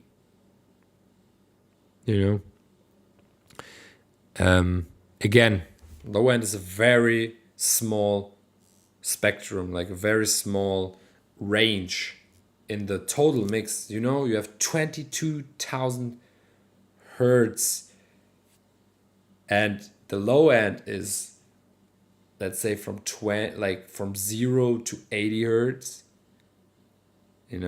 So you still have 21,920 hertz. Where you have other informations, but a lot of people are trying to put so many things in this very small range, and it's getting very very quickly overpowered and overloaded, and therefore muddy, because it affects. It's so crazy. It is a very small range, but it's a very important range because it affects everything else in the mix. Like if it's too much, everything is getting like pushed. It's eating up the mix. Lucid, thank you very much. Feel free to join the sessions. It's always on Monday. If you can, try to come regularly. Please be brave and send tracks and join the sessions. You can really trust me. This is a very lovely chat, lovely community. Send tracks. We will definitely give you feedback about that, because you have a good direction, and I can really hear your approach and everything, and I can really hear that you have like also these details and everything. That's good, and you have the ideas and everything. It's really the mix down thing, and most important is really to get feedback as much as possible. You have here free feedback, live on time. Trust me, you won't get it better, or you won't get it easier. Let's say it like this. I think that the vibe of the track could be enhanced by taking away some things, wrote Ivan. Yeah, maybe it's a bit too overloaded, but like I said, I would definitely try first to do. Try to focus on the low end. Low end is very, very tricky and super important, of course. Thank you very much. And it's 10 minutes before 9. So I think that's going to be the last one. Blind. I dare. I think so. Because I see you on Instagram. Lucy, thank you very much for joining and for contributing. Yes, it's there. Let's start. New track for upcoming EP. Some feedback, please. New track for upcoming EP. Is it already released or is it coming? That's important. You see, I forgot a rule, but just let me know. Is it already released? Or is it, let's say, in the finish phase and you're going to release? Just to let me know, because we are just feedbacking tracks which are not released yet. Oh, let's say which are maybe work in progress or whatever.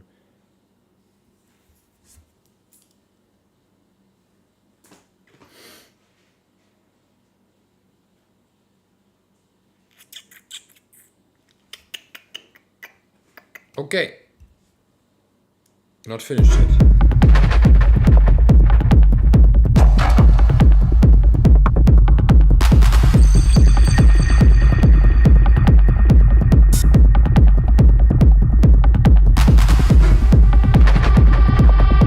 No master. But it's self-mastered, right? It's very heavy compressed. Very, very heavy compressed.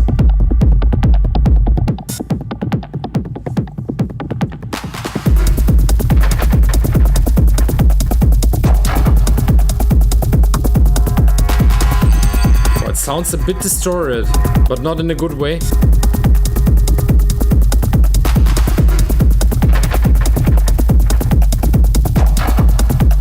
Wow, so loud. It's way too loud. It's already distorted. You can hear this crunch. The bad crunch, not the good one.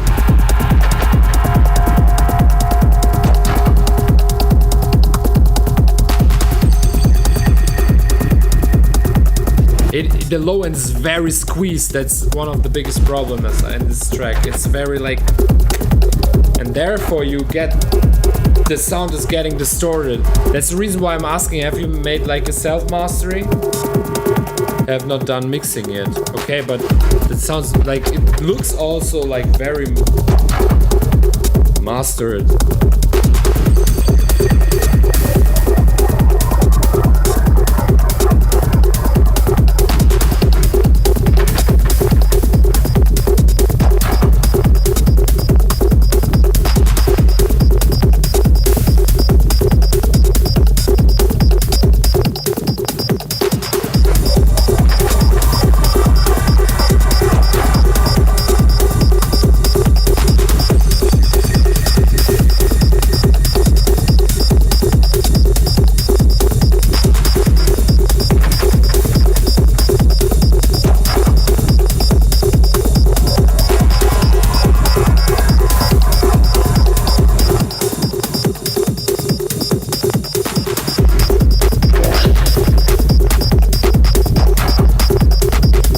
really hear the problem here, you know. The low end is so heavy that the rest is really, that's what I mean with if the low end is too heavy, everything else is really like getting out of balance, because you have so much here that you know, there is no chance that sounds are getting spot in the front if there is like something that really owns the space that much. Screw dynamic range. Probably too high on low and kick. Yeah, you can really hear that. Like the low end is very distorted. It's really like.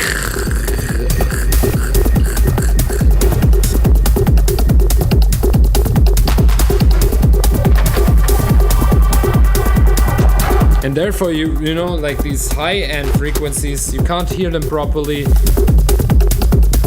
And also the mid range is, yeah, it's having problems to come through.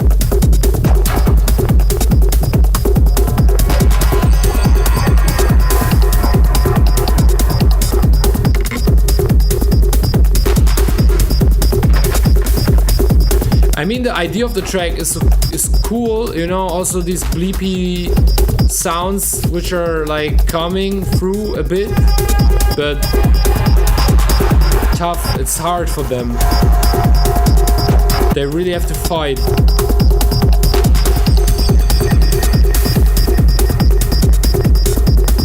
Cool idea, definitely just super loud, somebody wrote on YouTube.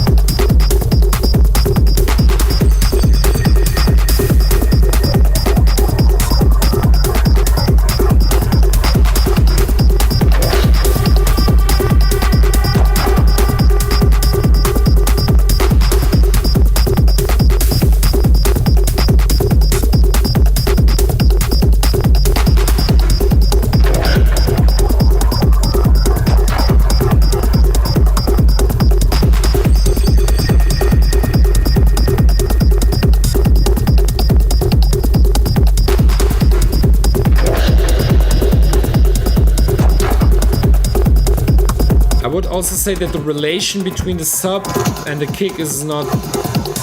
I think you have to lower down also the volume of the sub a bit, like to put it a bit into the back, that the kick is having its space in the front, you know, because right now it's battling, like the kick is trying to peek out of this threshold of the sub, and it's really like having its problem to have these punch and these peaks, you know, which are very relevant, you know. Mix needs more work, obviously, but the track has potential to improve. Yeah, absolutely. So the track has potential. The idea is nice. It's really just way too overpowered. Way too. So the low end is definitely. The low end has to be done again, definitely. So take out the energy of the sub bass, put the volume a bit down, take out the compression out of this group. I would definitely try first with volumes to balance the kick and the sub bass, and then use the compression more for, let's say, gluing, so that these both signals or sounds are gluing together, that they work better, you know. But not right now, it's just squeezed completely. It's not glued. It's really like just pressed, you know, and therefore you don't have a punch, you don't have a groove. It's just like mass.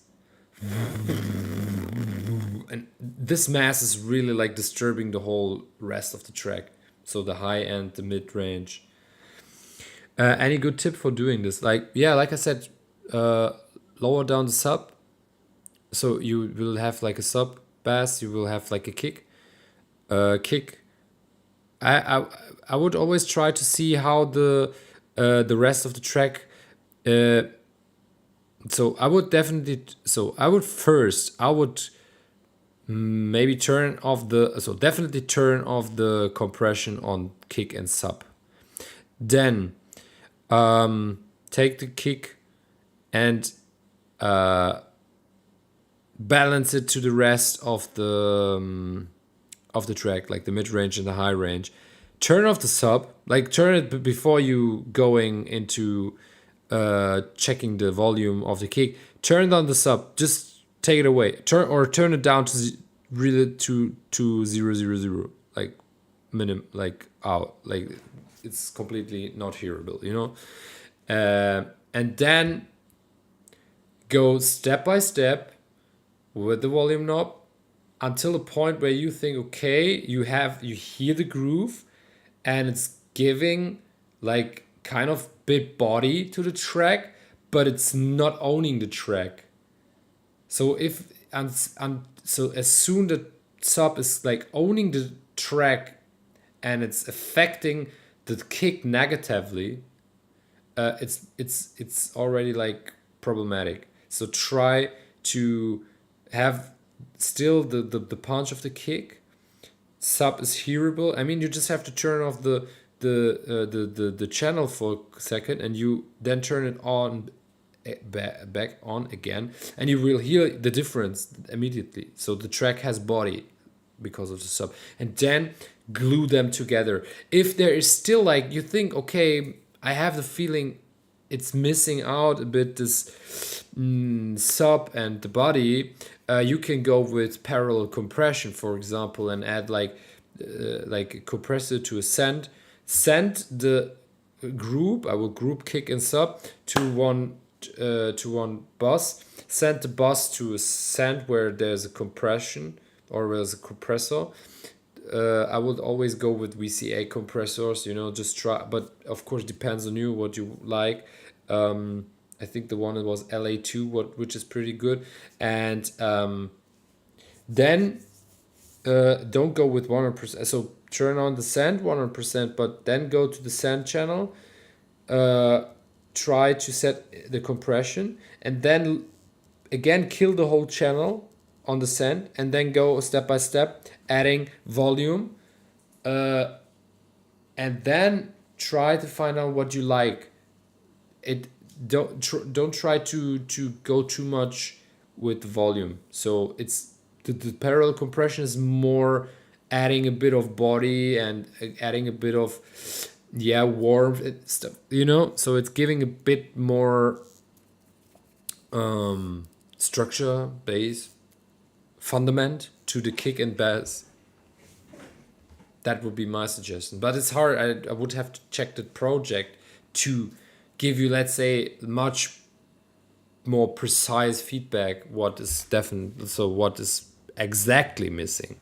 But that would be a suggestion or recommendation I would try out if you didn't do it yet. Oh no, please not, don't peak the bass on 0. That's absolutely wrong. The kick, so the kick should be the loudest element in your track, in my opinion. That should be the loudest element in your track. The kick. The rest, definitely much quieter.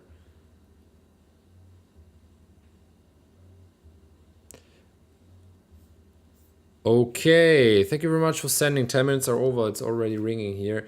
We're done. It is 21, so 9 and 5 minutes. The stream is over. Nihal, I'm sorry. Thank you for joining, but maybe next week, because we're always doing until 9, and after 9 we don't do any tracks anymore. Thanks, Blind, for your contribution.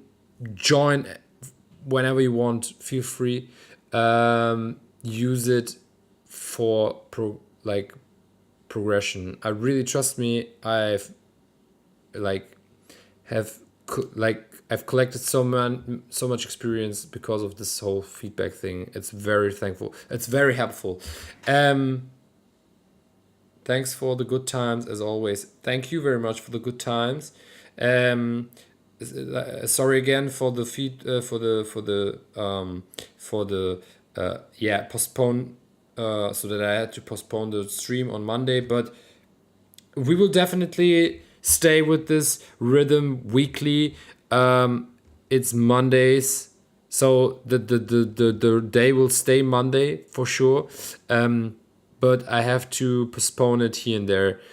This can happen, especially now where so my second daughter's on the way in the next few weeks. So it's going to happen in the next weeks. So I will definitely have to focus on this as well a bit more, but I will always try to make these sessions weekly. So I will let you know. Um, I will keep the channels open just to let you know.